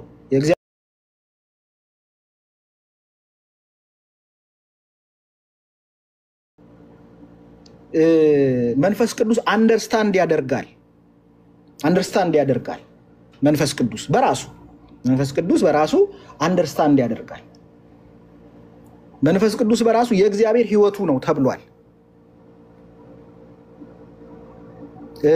እግዚአብሔር ወልድ ለምሳሌ በምድር መጥቶ ከኛ ጋር አብሮን ውሏል፣ አድሯል፣ ሞቶልናል፣ ተነስቶልናል። አሁን ይሄ ፐርሰን ያደርገዋል ማለት ነው። እኔ ማለት የሚችል ነው ማለት ፐርሰን ማለት ይሄ። እነዚህ በመጽሐፍ ቅዱሳችን ላይ ልንከርናቸው በማንችላቸው መልኩ ግልጥ ብለዋል። ለእግዚአብሔር ለኃይሉ ለፍቅሩ ግን እንደዚህ አልተገለጸም። በፐርሰን ደረጃ አልተገለጸም መጽሐፍ ቅዱሳችን ላይ በፐርሰን ደረጃ አልተገለጠም። ስለዚህ ፐርሰንና አትሪቢዩትን እየቀላቀለ ነው ማለት ነው። መንፈስ ቅዱስ በራሱ በመጽሐፍ ቅዱሳችን ላይ እግዚአብሔር ተብሎ ተጠርቷል። ኢየሱስ ክርስቶስ በመጽሐፍ ቅዱሳችን የእግዚአብሔር ልጅም ተብሏል፣ እግዚአብሔርም ተብሎ ተጠርቷል። እግዚአብሔር አብም አባት ተብሎ ተጠርቷል፣ እግዚአብሔርም አምላክም ተብሎ ተጠርቷል።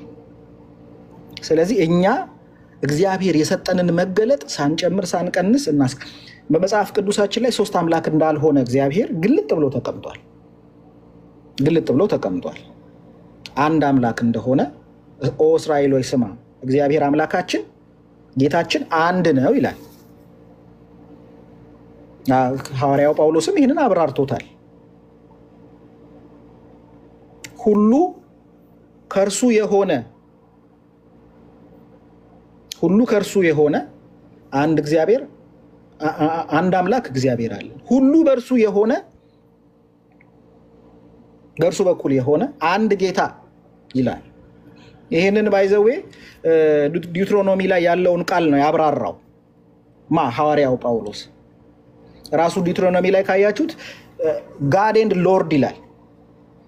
እግዚአብሔር አምላካችን አወር ጋድ ኤንድ ሎርድ ኢዝ ብሎ ነው የሚቀጥለው ዲዩትሮኖሚ ላይ ያለው ቃል። ስለዚህ ጋድ የሚለውንም ቃል ሐዋርያው ጳውሎስ አብራርቶታል፣ ሎርድ የሚለውንም ቃል ሐዋርያው ጳውሎስ አብራርቶታል። ስለዚህ 3 አምላክ አንልም፣ አንድ አምላክ ነው የምንለው ማለት ነው። እና አሁን ወንድማችን ይሄ በስንፍና ምክንያት ለማሰብ ከመድከም አንጻር 3 አምላክ ነው ክርስቲያኖች የሚሉትን ነገር በማንለው ነገር ልትከሱን አትችሉም። በምንለው ነገር ነው መክሰስ ያለባችሁ ማለት ነው። እና እኔ ጨርሻለሁ።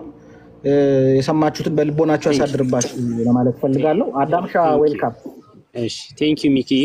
በመጀመሪያ ደረጃ አይ ቲንክ የሆነ ቶታል አርጊመንት መልስ መስጠት የቻለ ይመስላል። በእርግጥ አይቻልም፣ እውነታን ልትጋፈጡ አትችልም። ምንድነው አሁን እኛ እናንተ ምንድነው የምትሉት አይደለም እያወራን ያለው እውነታው ምንድነውና ሰዎች ምንድነው የሚሉት በጣም የተለያየ ነው።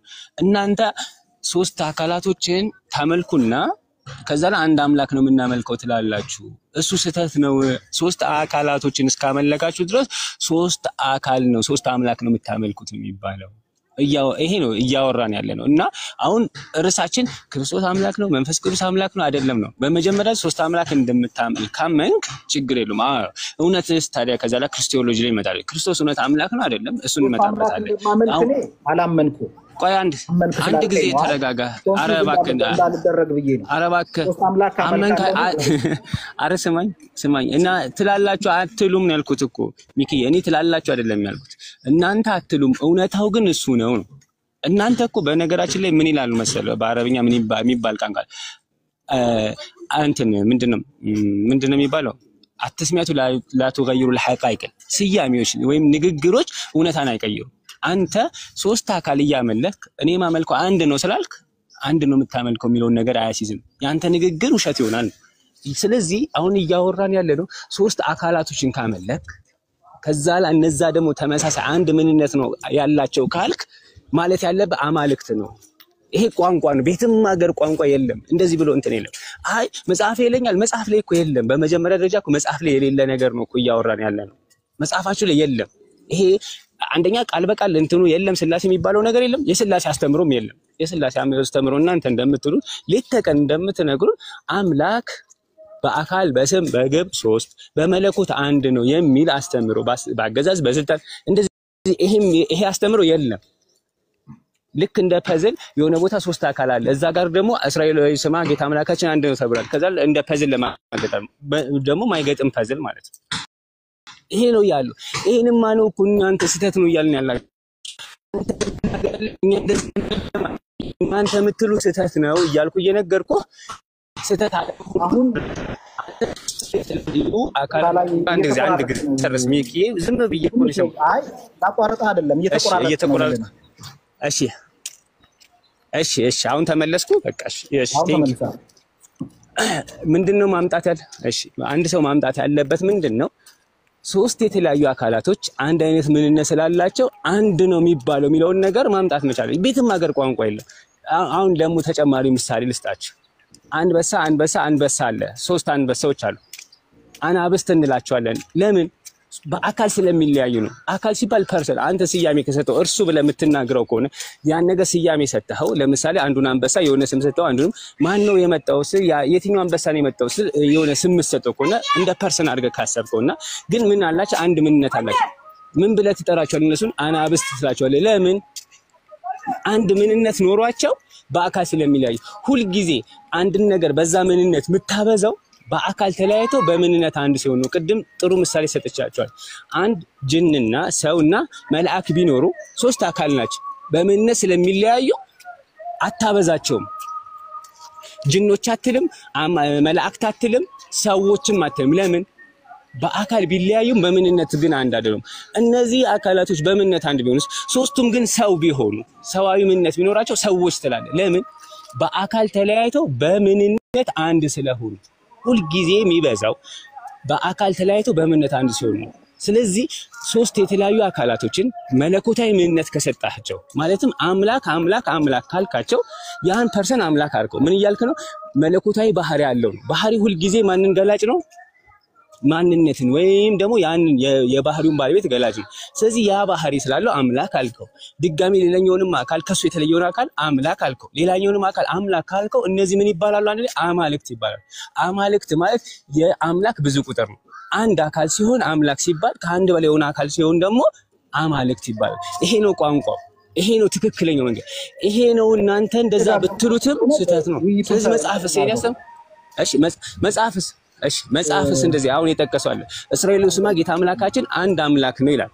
እዛ ጋር እየተናገረ ምንድነው? ስለ አንድ አምላክ ነው። እሺ አንድ ጊዜ አንድ ልጨርስ። ስለዚህ አንድ አምላክ ነው የሚለው ቃል ሲንጉላር ፐርሰን አመልካች ነው እንጂ ፕሉራል ፐርሰን አመልካች አይደለም። ስለዚህ እዛ ጋር አንድ አምላክ ነው የተባለው አንድ ፐርሰን እንደሆነ አመልካች ነው። ይሄ ቋንቋዊ ተርጓሚ ነው። በዚህ መልኩ ነው እየተናገረ። ማን ነው ተናጋሪው? አንድ አምላክ ነው። ለዚህ ኮንስ ምን ይላል ከታች ወርደ እንደውም ብዙ ጊዜ እናንተ እግዚአብሔርም አለ ሰውን እንደ መልካችን እንደ ምሳሌያችን እንፍጠር አለ አይደል? ማን ያለው? አሴ ማስረጃችን ነው ትላላችሁ። በነገራችን ላይ በጣም አለማወቅ ነው። ለምን ይሄም እንፍጠር የሚለው ቃል ብዜት የሚያመለክተው ምንድነው? ተናጋሪና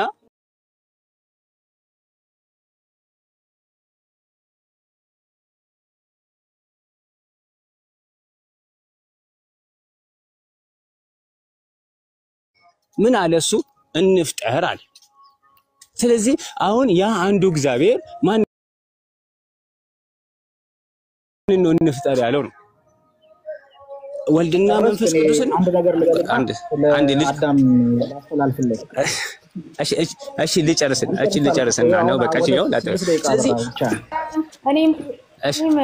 እሺ ሚኪ ላንተ እሺ እቺ ሴና ላጠናቅና በቃ። ስለዚህ እንፍጠር ሲል ማንን ነው እንፍጠር ያለው? ኦኬ። ስለዚህ ይሄን ለመረዳት አንተ ኦርቶዶክስ ነህ ሄደህ ምንድነው መጽሐፈ ኩፋሌ ምዕራፍ 4 ቁጥር 4 ላይ መላእክቶች እንደሆነ ይጠቅስላል። ስለዚህ እዛ ጋር አንድ እግዚአብሔር ነው በመፍጠር በምን ይሄን ደግሞ የበለጠ ግልጽ የሚያደርግልህ የኒቃይ ጉባኤ የእምነት መግለጫ ነው።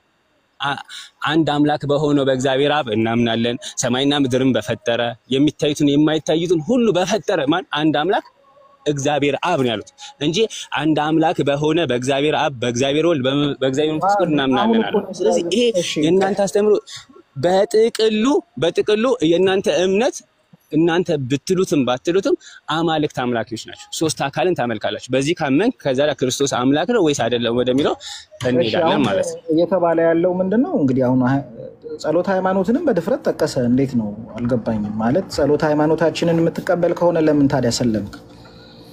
አዎ ጸሎት ሃይማኖታችን እንደሚለው ነው ኤግዛክትሊ የምናምነው። አንድ አምላክ አብ አለን ብለን ነው የምናምነው። መንፈስ ቅዱስና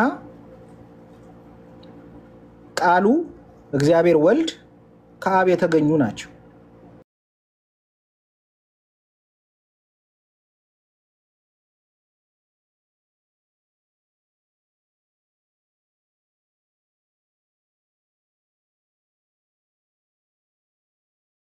እዚህ አንድ አምላክ አብ አለን የሁሉ አስገኚ መንፈስ ቅዱስ ቃሉና መንፈሱ ደግሞ ከሱ የሚወጡ ናቸው። እንደዛ ብለን ነው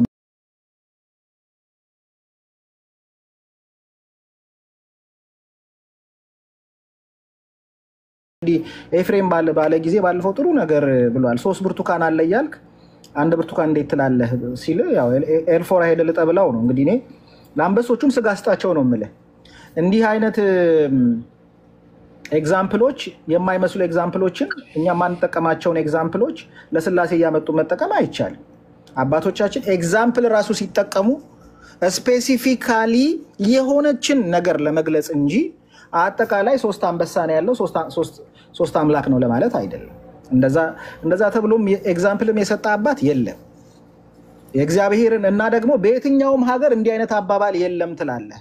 እኛ እያወራን ያለነው እኮ ዓለማትን ስለፈጠረው አንድ ዓለማትን ካኑ ኢማጂን አንዳንዴ ሜቢ ዩቲዩብ ላይ ማይተህ ሊሆን ይችላል ዓለማት ምን ያህል ሰፊ እንደሆኑ ረቂቅ እንደሆኑ ዓለማትን ስለፈጠረው አምላክ እንጂ በምድር ላይ ስላለው እሳቤ አይደለም እያወራን ያለነው ወንድም ማለት እና የትም ሀገር የለም ብሎ አርጊውመንት እኔ የትም ሀገር የለም ብሎ አርጊውመንት እኔ ለአምላክ እንዴት ይነገራል? ሲጀምር አምላክ ከዓለም ውጪ ነው እኮ ከታይም እና ከስፔስ ውጪ ያለን አካል ነው። መጽሐፍ ቅዱስ ላይ በተገለጠልን እውነት እንግለጸው እያልን ያለን እና ሆሊ ስፒሪት የመራቸው አባቶቻችን ሐዋርያት በጻፉልን መጽሐፍ እንመራለን። እዛ መጽሐፍ ላይ እግዚአብሔር በሶስትነቱና በአንድነቱ ክሊርሊ ተገልጧል። ክሊርሊ በማያሻማ መልኩ ማለት ነው እና 3 ተብሎ አንድ የሚባል ነገር በዚህ ምድር ላይ የለም።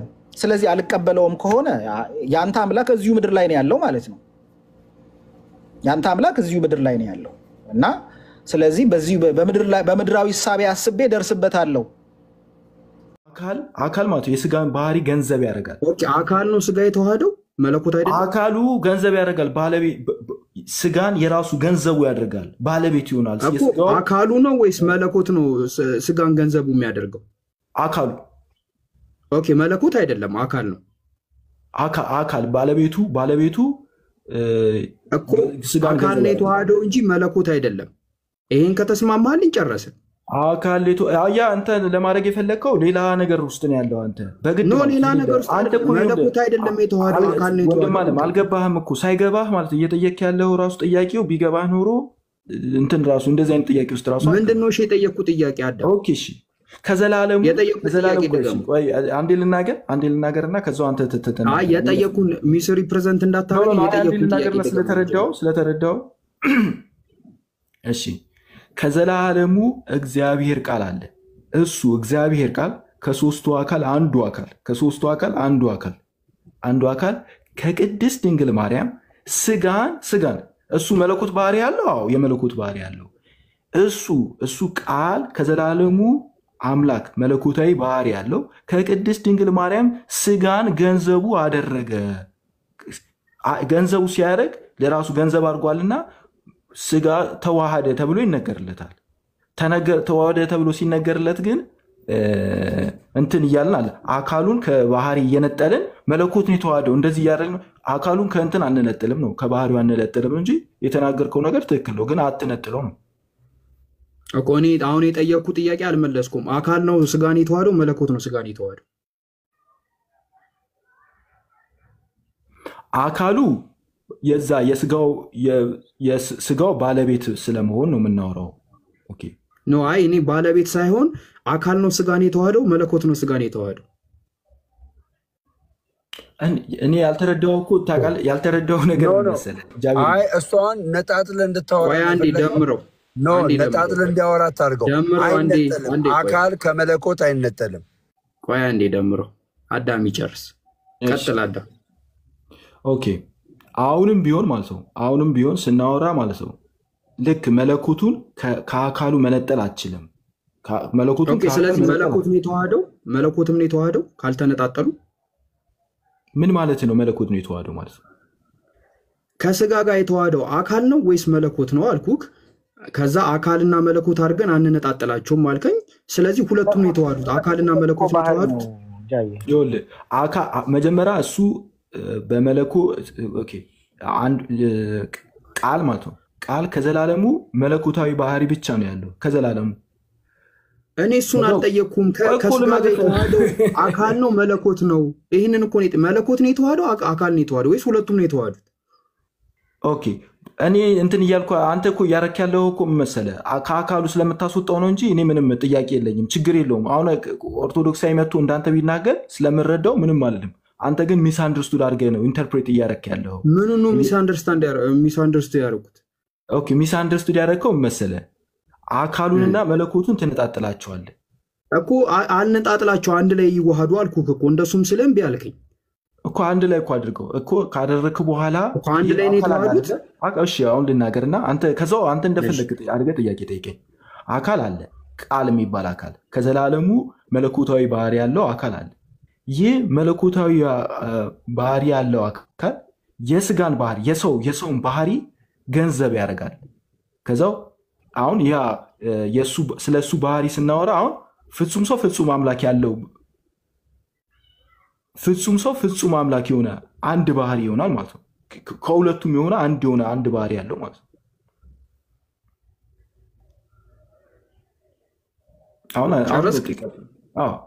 አሁን የጠየኩት ጥያቄ መለኮትና አካል ነው አንድ ላይ ስጋ የተዋሃዱት አይደለ? እንዲህ ነው የመለስክልኝ። መለኮትና ቀጥል። እሺ ደግመህ ጠይቀኝ ከይቅርታ።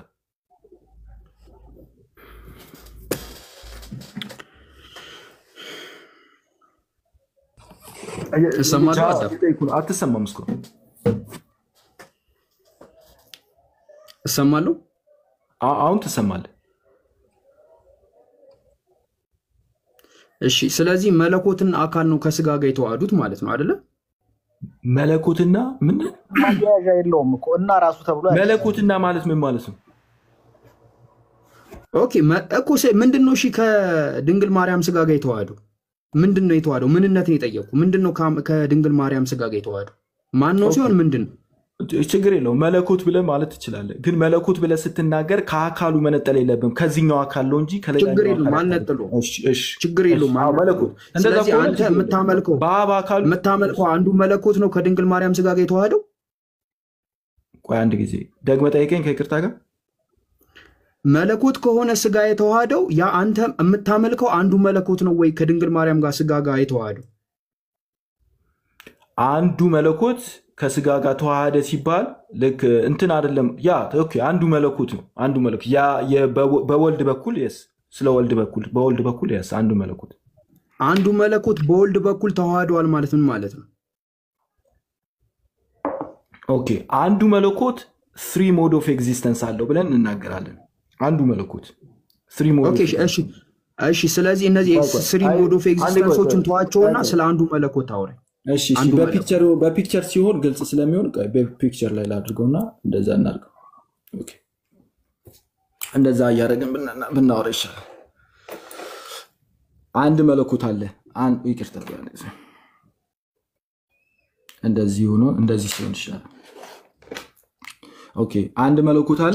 መስጂድ ሎጣ ስለሆነ አንድ ነገር ተናገር። ቆይ አዳምዬ አንድ ጊዜ እንትን ቅድም ያነሳው ማቴሪያላት አይደንቲቲ ምናምን ብለህ የሰጠው ምሳሌ ነበር። በጣም በነገራችን ላይ አንተ ባልከው መሰረት እኮ ኦልሬዲ አልቋል ነገሩ፣ ግን ወደኋላ እንደውም እየተመላለሳችሁ ነው። ቅድም አንድ ምሳሌ ሰጠህ ነበር። ሁለት ዩኒሶች ለምሳሌ አንድ አይነት ሰዋዊ ባህሪ ያላቸው ግን ሁለቱም የራሳቸው የሆነ ባህሪ ያላቸው። ለዚህ ምሳሌ የሰጠው ምንድነው? አንዱ ሲሞት አንዱ ላይ ሞት ይችላል። ስለዚህ በባህሪ ይለያል ማለት ነው። ስለዚህ በየሆነ ድርጊት አንዱ ላይ የሆነ ድርጊት ማረፉ አንዱ ላይ አለማረፉ ያ ነገር ሁለቱ እንትን የራሳቸው አንድ አይነት ባህሪ አላቸው ግን ሁለቱም የራሳቸው ባህሪ ያላቸው ሚሊዮን ያስይዘናል ነው አይደለ ኮንሴፕቱ? ማቴሪያል አይደንቲቲ ማለት አይደንቲቲ በማቴሪያል ደረጃ ስለሰው ስናወራ ማቴሪያል አይደንቲቲ ኦልሬዲ ዲፈረንት ይሄ ነው ኮንሴፕት ያመጣል። አዎ ትክክል። ምን አልከኝ? ቀጥለ እየሰማው ነው። ይቅርታ ከኔ ነው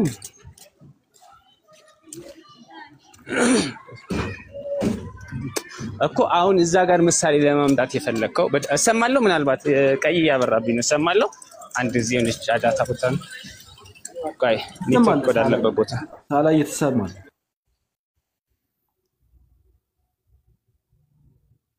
ምን አልክ መሰለህ? እነዛ ትዊንሶች አንድ አይነት ሰዋዊ ባህሪ ያላቸው ግን ሁለቱም የራሳቸው አሁን እኔ የራሴ ሰዋዊ ባህሪ አለ፣ አንተም የራስህ ሰዋዊ ባህሪ አለ።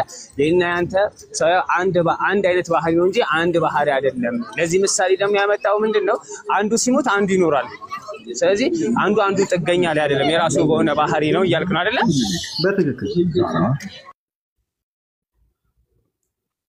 እሺ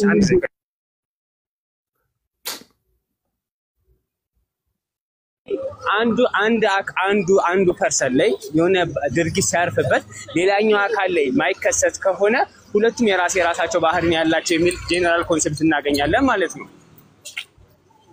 ስለሰው ነው ትክክል ስለሰው ትክክል በጣም ጥሩ። አይ ስለሰው አሁን እኮ ጄነራል ኮንሰፕት ነው እያመራን ያለው ይህ ኮንሰፕት አንተ እሺ። አዎ ስለዚህ እንደዛ ከሆነ ወልድ ወደ ምድር ሲመጣ አብ ወደ ምድር አልመጣም አይደለ? ማለትም ወልድ ከማርያም ስጋ ጋር ወይም ደግሞ ከሰው ፍጹም ሰው ሲሆን አብ ደግሞ ያን ፍጹም ሰው አልሆነም። በማንነት ደረጃ ሰውየው ሆነው በማንነት ደረጃ እኮ ነው እኛም እነዛ ሁለቱ ኢንሶች ሞቱ ስንል ያኛው አካል ሞተ ለማለት ነው እንጂ ባህሪው ሞተ ለማለት አይደለም። ባህሪውማ አይሞትም በመጀመሪያ ደረጃ። አሁን አንተ ሞት ሚሊዮን ነገር ጋር ያመጣው አይ ቲንክ ያው አምላክ ላይ ሞት ምናምን ላይ አይመጣም እኮ። አሁን እሺ ቀጥልና ወደ ጥያቄ ያደክ ማሳላ እንደዚህ ከምታረጋው ወደ ገደለ ወደ ጥያቄ። ስለዚህ እያልኩ ያለሁት አብ ሰው ሆኗል፣ አብ ሰው አልሆነም። በጣም ጥሩ። ስለዚህ እነዚህ አብ መለኮታዊ ባህሪ ያለው ወልድም መለኮታዊ ባህሪ ያለው አንዱ ባህሪ የሆነ ድርጊት ፈጸመ ማለት ሌላኛው ባህሪ ያለው ያ ተመሳሳይ ባህሪ ያለው ያን ድርጊት ይፈጽማል ማለት አይደለም አይደለም? በአካል ነው ስለ አካል እያወራን ስለሆነ ትክክል። አዎ እሺ እኮ ስለ ያ በመጀመሪያ ደረጃ እኮ ጭርድም በነገራችን ላይ ጨርሰዋል ከጃጋ አንተ ሳላያውን በቀጥታ ማስቀመጥ አልቻልክም። ስለዚህ አሁን ጥያቄ ምን መሰለ? ስለዚህ እያወራን ያለ ነው መለኮታዊ ባህሪ ለአብ ስትሰጠው ለአብ ያ ለዛ ፐርሰን የራሱን ባህሪ እየሰጠኸው ነው። ለራሱ ያ ፐርሰን በራሱ ባህሪ ያለው እያልክ ነው አይደለ? ኖ ያ አንዱ ባህሪ በአብነት በወልድነት በመንፈስ ቅዱስነት ይገለጣል። አንዱ ባህሪ ማለት ነው። ስለዚህ ከሶስቱ አንዱ ባህሪው እንዴት ይገለጣል? ባህሪው ሳይሆን የሚገለጠው ባህሪውንማ እነዛ ፐርሰን ናቸው እንጂ ባህሪውማ ተገላጭ ነው እንጂ ተገላጭ አይደለም። አንተ ለምን ወደ ኋላ ቆይ እሺ ምንም በለው አንተ ምንም በለው በጣም ጥሩ ምትለው ምን ታውቃለህ? አብም መለኮታዊ ባህሪ ያለው ወልድም መለኮታዊ ባህሪ ያለው መንፈስ ቅዱስ መለኮታዊ ባህሪ ያለው ነው የምገልጸው። ስለዚህ አብን መለኮታዊ ባህሪ አለው እንደዛ እኮ እንላለን ግን ደግሞ ቆይ አንድ ጊዜ እና እንቋጫለን የኛን አስተምሮ ማወቅ የምፈልገው የኛን አስተምሮ አልማወቅ ይሄን ታምናለህ አይደል? አብ መለኮታዊ ባህሪ ያለው ወልድ መለኮታዊ ባህሪ ያለው መንፈስ ቅዱስ መለኮታዊ ባህሪ ያለው ብለህ ታምናለህ። ኤግዛክትሊ ግን የተለያየ ሌላ አይነት ባህሪ ሳይሆን አይደንቲካል ኒውሜሪካል ባህሪ አይደለም። በመጀመሪያ ደረጃ ባህሪ እኮ ኒውሜሪካል አንድ ሁለት አይባልም። የኛን አስተምሮ እስቲ ቆይ እኮ አረ ስማኝ እኮ አንድ ጊዜ እየተስማማን ያለ ነው እኮ ጄነራል ኮንሴፕት ነው። ስለዚህ በመጀመሪያ ደረጃ ባህሪው አይቆጠርም። ኒውሜሪካል አንድ ነው ሁለት ነው እያልክ አትቆጥረውም ነው። ባህሩን አይደለም እኮ የባህሩን ባለቤት ነው የምትቆጥረው። ቅድምም ያመጣው ወደ ሰው ስታመጣውም ተመሳሳይ ነው የምታወራው። ማቴሪያል አይደንቲቲ ብለህ ስታወራ ስለ ባለቤቱ ስለ ባህሪ ባለቤቶቹ ነው እያወራ ያለው። ድርጊት የሚያርፍበት አሁን ለጃህ እያልከው ነበር። ድርጊት የሚያርፍበት ማንነቱ አካሉ ነው እንጂ ባህሪው አይደለም። የባህሪው ባለቤት ነው ድርጊት የሚያርፍበት። አንተም ስለሞት ስታወራ ስለ ድርጊት ስላረፈበት ነው። ስለዚህ ያ ፐርሰን ዊዛውት ባህሪ ወይም ደግሞ ያለ ባህሪ ፐርሰን አለ ትላለህ። አሁን በቃ ስለዚህ አብ እንደ ፐርሰን ባህሪ ያለው የለውም። መለስኩልህ ያለ ባህሪ ያለው ያ ራሱ ባህሪ የአብም ነው የወልድም ነው የመንፈስ ቅዱስ ነው እኮ ራሱ ባህሪ።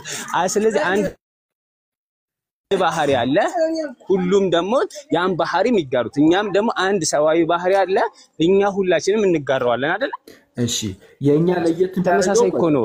እሺ በቃ አንድ በጥቅስ ላድርግ አስተምሩን እኮ አንተ በአስተምሯችሁ ልደውጥና በእኔ አስተምሩ ሞጉቱኝ እያልኩ ነው።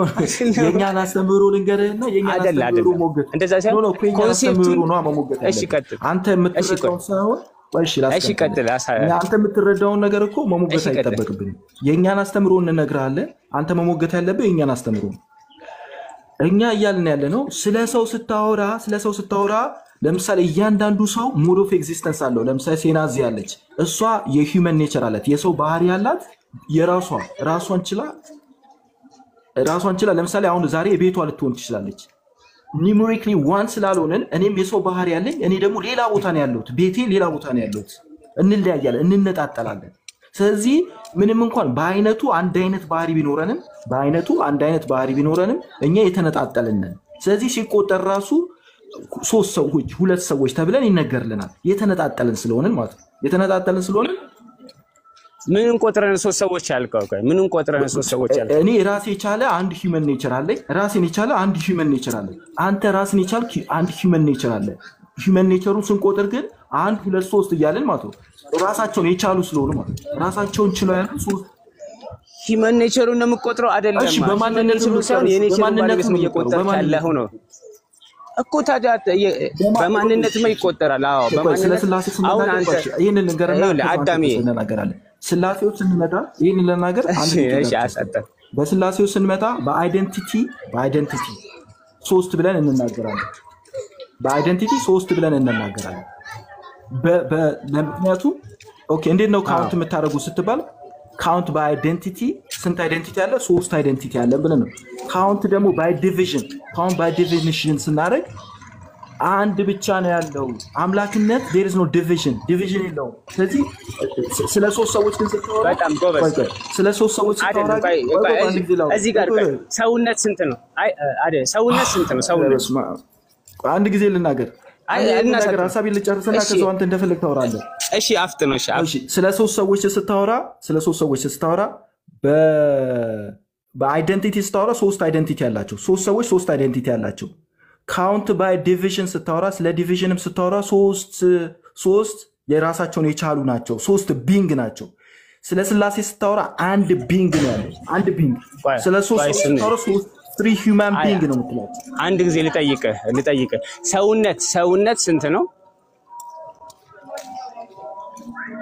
አይነቱ አንድ ሰውነት አሁን አምላክነት አንድ ነው እንዳልከው ሰውነት አንድ ነው አይደለ አይነቱ አንድ ቢሆን ቢንግ ግን ሶስት ቢንግ ነው አይነት ብለህ አይነቱ ስትል እኮ ምን እያልክ መሰለ የተለያየ ሰውነት የሚባል ነገር አሁን አንተ አይነቱ እያልክ የምትለያየው እኮ ነው የምትቆጥረው እኮ ነው ማቴሪያል አይደንቲቲ ፎርማል አንድ ጊዜ አዳሚ የመጨረሻ እንደውም ቆይ በጥቅስ ላድርግልህና አንድ ጊዜ እንትን ክፈት ኢሳይያስ ምዕራፍ 45 ቁጥር 6 መሰለኝ አንዴ ክፈተው ስለማንነትና ስለምንነት በጣም እዛ ግልጽ አድርጎ ያወራል አንዴ ማንበብ ይችላል ይሄንን እየተከራከረ ስለሆነ እዛ ጋር አንሄድም አይኖ አቋም እሺ ሌላ ክርክር ሰውነት በቃ የመጨረሻ ላሳጥረው ነው ሰውነት የሚባለው ሰውነት ስንት ነው ሰውነት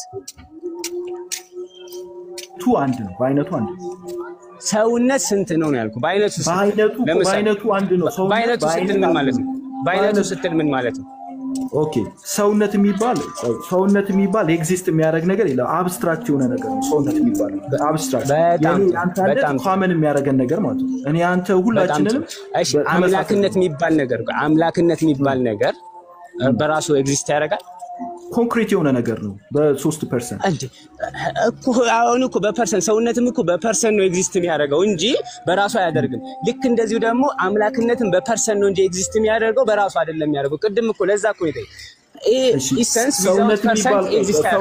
ሰውነት የሚባለው ነገር ኮንክሪት ነው አብስትራክት ነው ማለት ሁለቱም ይውል አምላክነትም በለው ሰውነትም በለው አብስትራክት ናቸው ሁለቱም አብስትራክት ናቸው እንዴት ነው አብስትራክት የሚሆነው በጣም ጥሩ አብስትራክት የሚሆነው እንዴት መሰለህ እኮ ለነገርህ እኮ ነው ይህ ሰውነት የሚባለው ነገር በራሱ የሚጨበጥ ህልውና በራሱ ያለው ነገር አይደለም የሆነ የሚታይ የሚዳሰስ የሆነሽ ነገር ለብቻ ድርጊት የምታሳርፍበት ነገር አይደለም ያ ነገር ምንድነው የሚገለጠው ያን ነገር የምታውቀው ማለት ነው ያን የዛ የምንነቱ ወይም ደግሞ የባህሪው ባለቤት አለ በዛ በባህሪው ባለቤት ነው ያን ነገር የሚገለጸው ልክ አምላክነትም እንደዛ ነው አምላክነት የሚባል ነገር ህልውና ያለው ነገር አይደለም በራሱ ህልውና ያለው ነገር አይደለም ግን ይህ አምላክነት ባህሪ ያላቸው ደግሞ አካላቶች አሉ ስለዚህ እነዛን አካላቶች ምን ትላቸዋል አምላክ ብለህ ትሰይማቸዋል ለዛ እኮ ነው አብ አምላክ ነው የምትለው አምላክነት ባህሪ ስላለው እንጂ ራሱን የቻለ የሆነ ኮንክሪት የሆነ ነገር ማለት ነው በራሱ ህልውና ያለው ነገር የለም ሁሉ ጊዜ ባህሪ ዊዛውት ፐርሰን ኤግዚስት የሚያደርግ ነገር አይደለም ዊዛውት ፐርሰን ማለት ኢሴንስ ዊዛውት ፐርሰን ኤግዚስት ያደርጋል እኔ ልናገር እድል ስጠኝ እሺ ቀጥል እሺ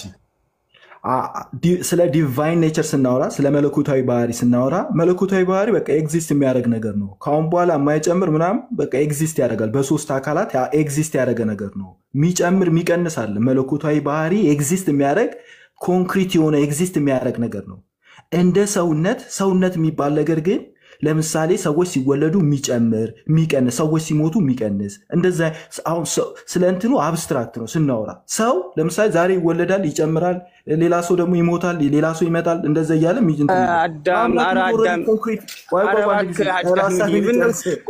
ሰው ሲወለድ ሰውነት ነው የሚጨምረው ወይስ ሰዎች ነው የሚጨምሩት ፐርሰን ነው የሚጨምረው ወይስ ሰውነቱ ነው የሚጨምረው አልገባኝ ማለት ገብቶህ ነው ይሄን ነገር የተናገረው በጣም ከባድ ነገር ነው ሰውነት የሚባለው ስፔሺየስ ነው ሰውነት ሰውነት ነው የጨመረው ሰው ነው የጨመረው ወይስ ሰውነት ነው የጨመረው ሰውነት የሚባለው እኔ አንተ ሌሎችም እንደዚህ ተደምረን ነው ሰው የምንባለው የኛ ሁሉ አይደለም በነገራችን አይደለም ይኸውልህ ስማኝማ እኔ አንተ ምናምን ተደምረን ሰው ሳንሆን እኔ ለራሴ ብቻዬን ሰው ነኝ ብቻዬን ምን ሰውነት ግን የሚባለው ነገር አንተ አንድ የሚያደርግ ነገር ማለት ነው እኮ ይኸውልህ ያ ባህሪ ነው ሰው በተወለደ ቁጥር ሰውነት ጨመረ ሳይሆን ሰው ነው ተወለደ ያ ፐርሰን መጣ ማለት ምን ያህል ሰዋዊ ባህሪ ያለው ፐርሰን ስለዚህ አምላክ አሁን በነገራችን ላይ እንዳንተ አምላክ አብ ወልድን ወልዶታል አይደለ በባህሪ የባህሪ ልጁ ነው ስለዚህ የሱን ባህሪ ሼር ያደርጋል ማለት ነው ልጁ ስለሆነ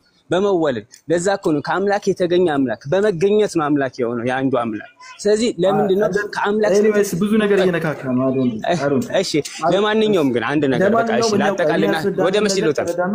እሺ አንድ ነገር ላጠቃልና አረ እስካሁን እየተናገርክ ነው ማለት ተመሳሳይ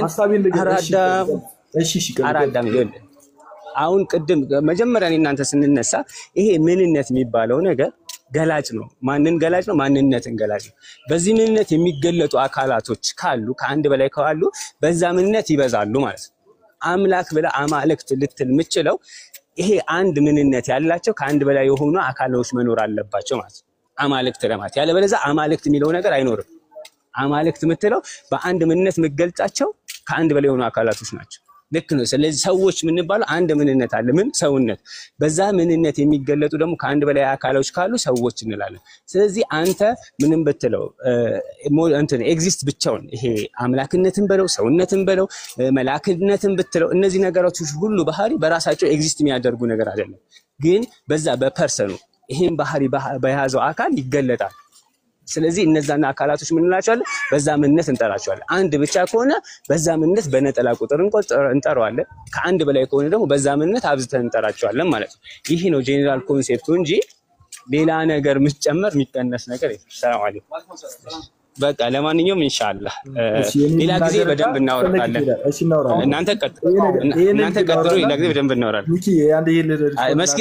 መስጊድ ሊገባ ስለሆነ እሺ እኮ እሺ ለእነዚህ ላሉት ልናገርና አንተ እንደተናገርከው ኦኬ ስለ ሰውነት ስናወራ ሰው የሚባለው እኛ ሁላችንንም አንድ የሚያደርገን ነገር ማለት ነው።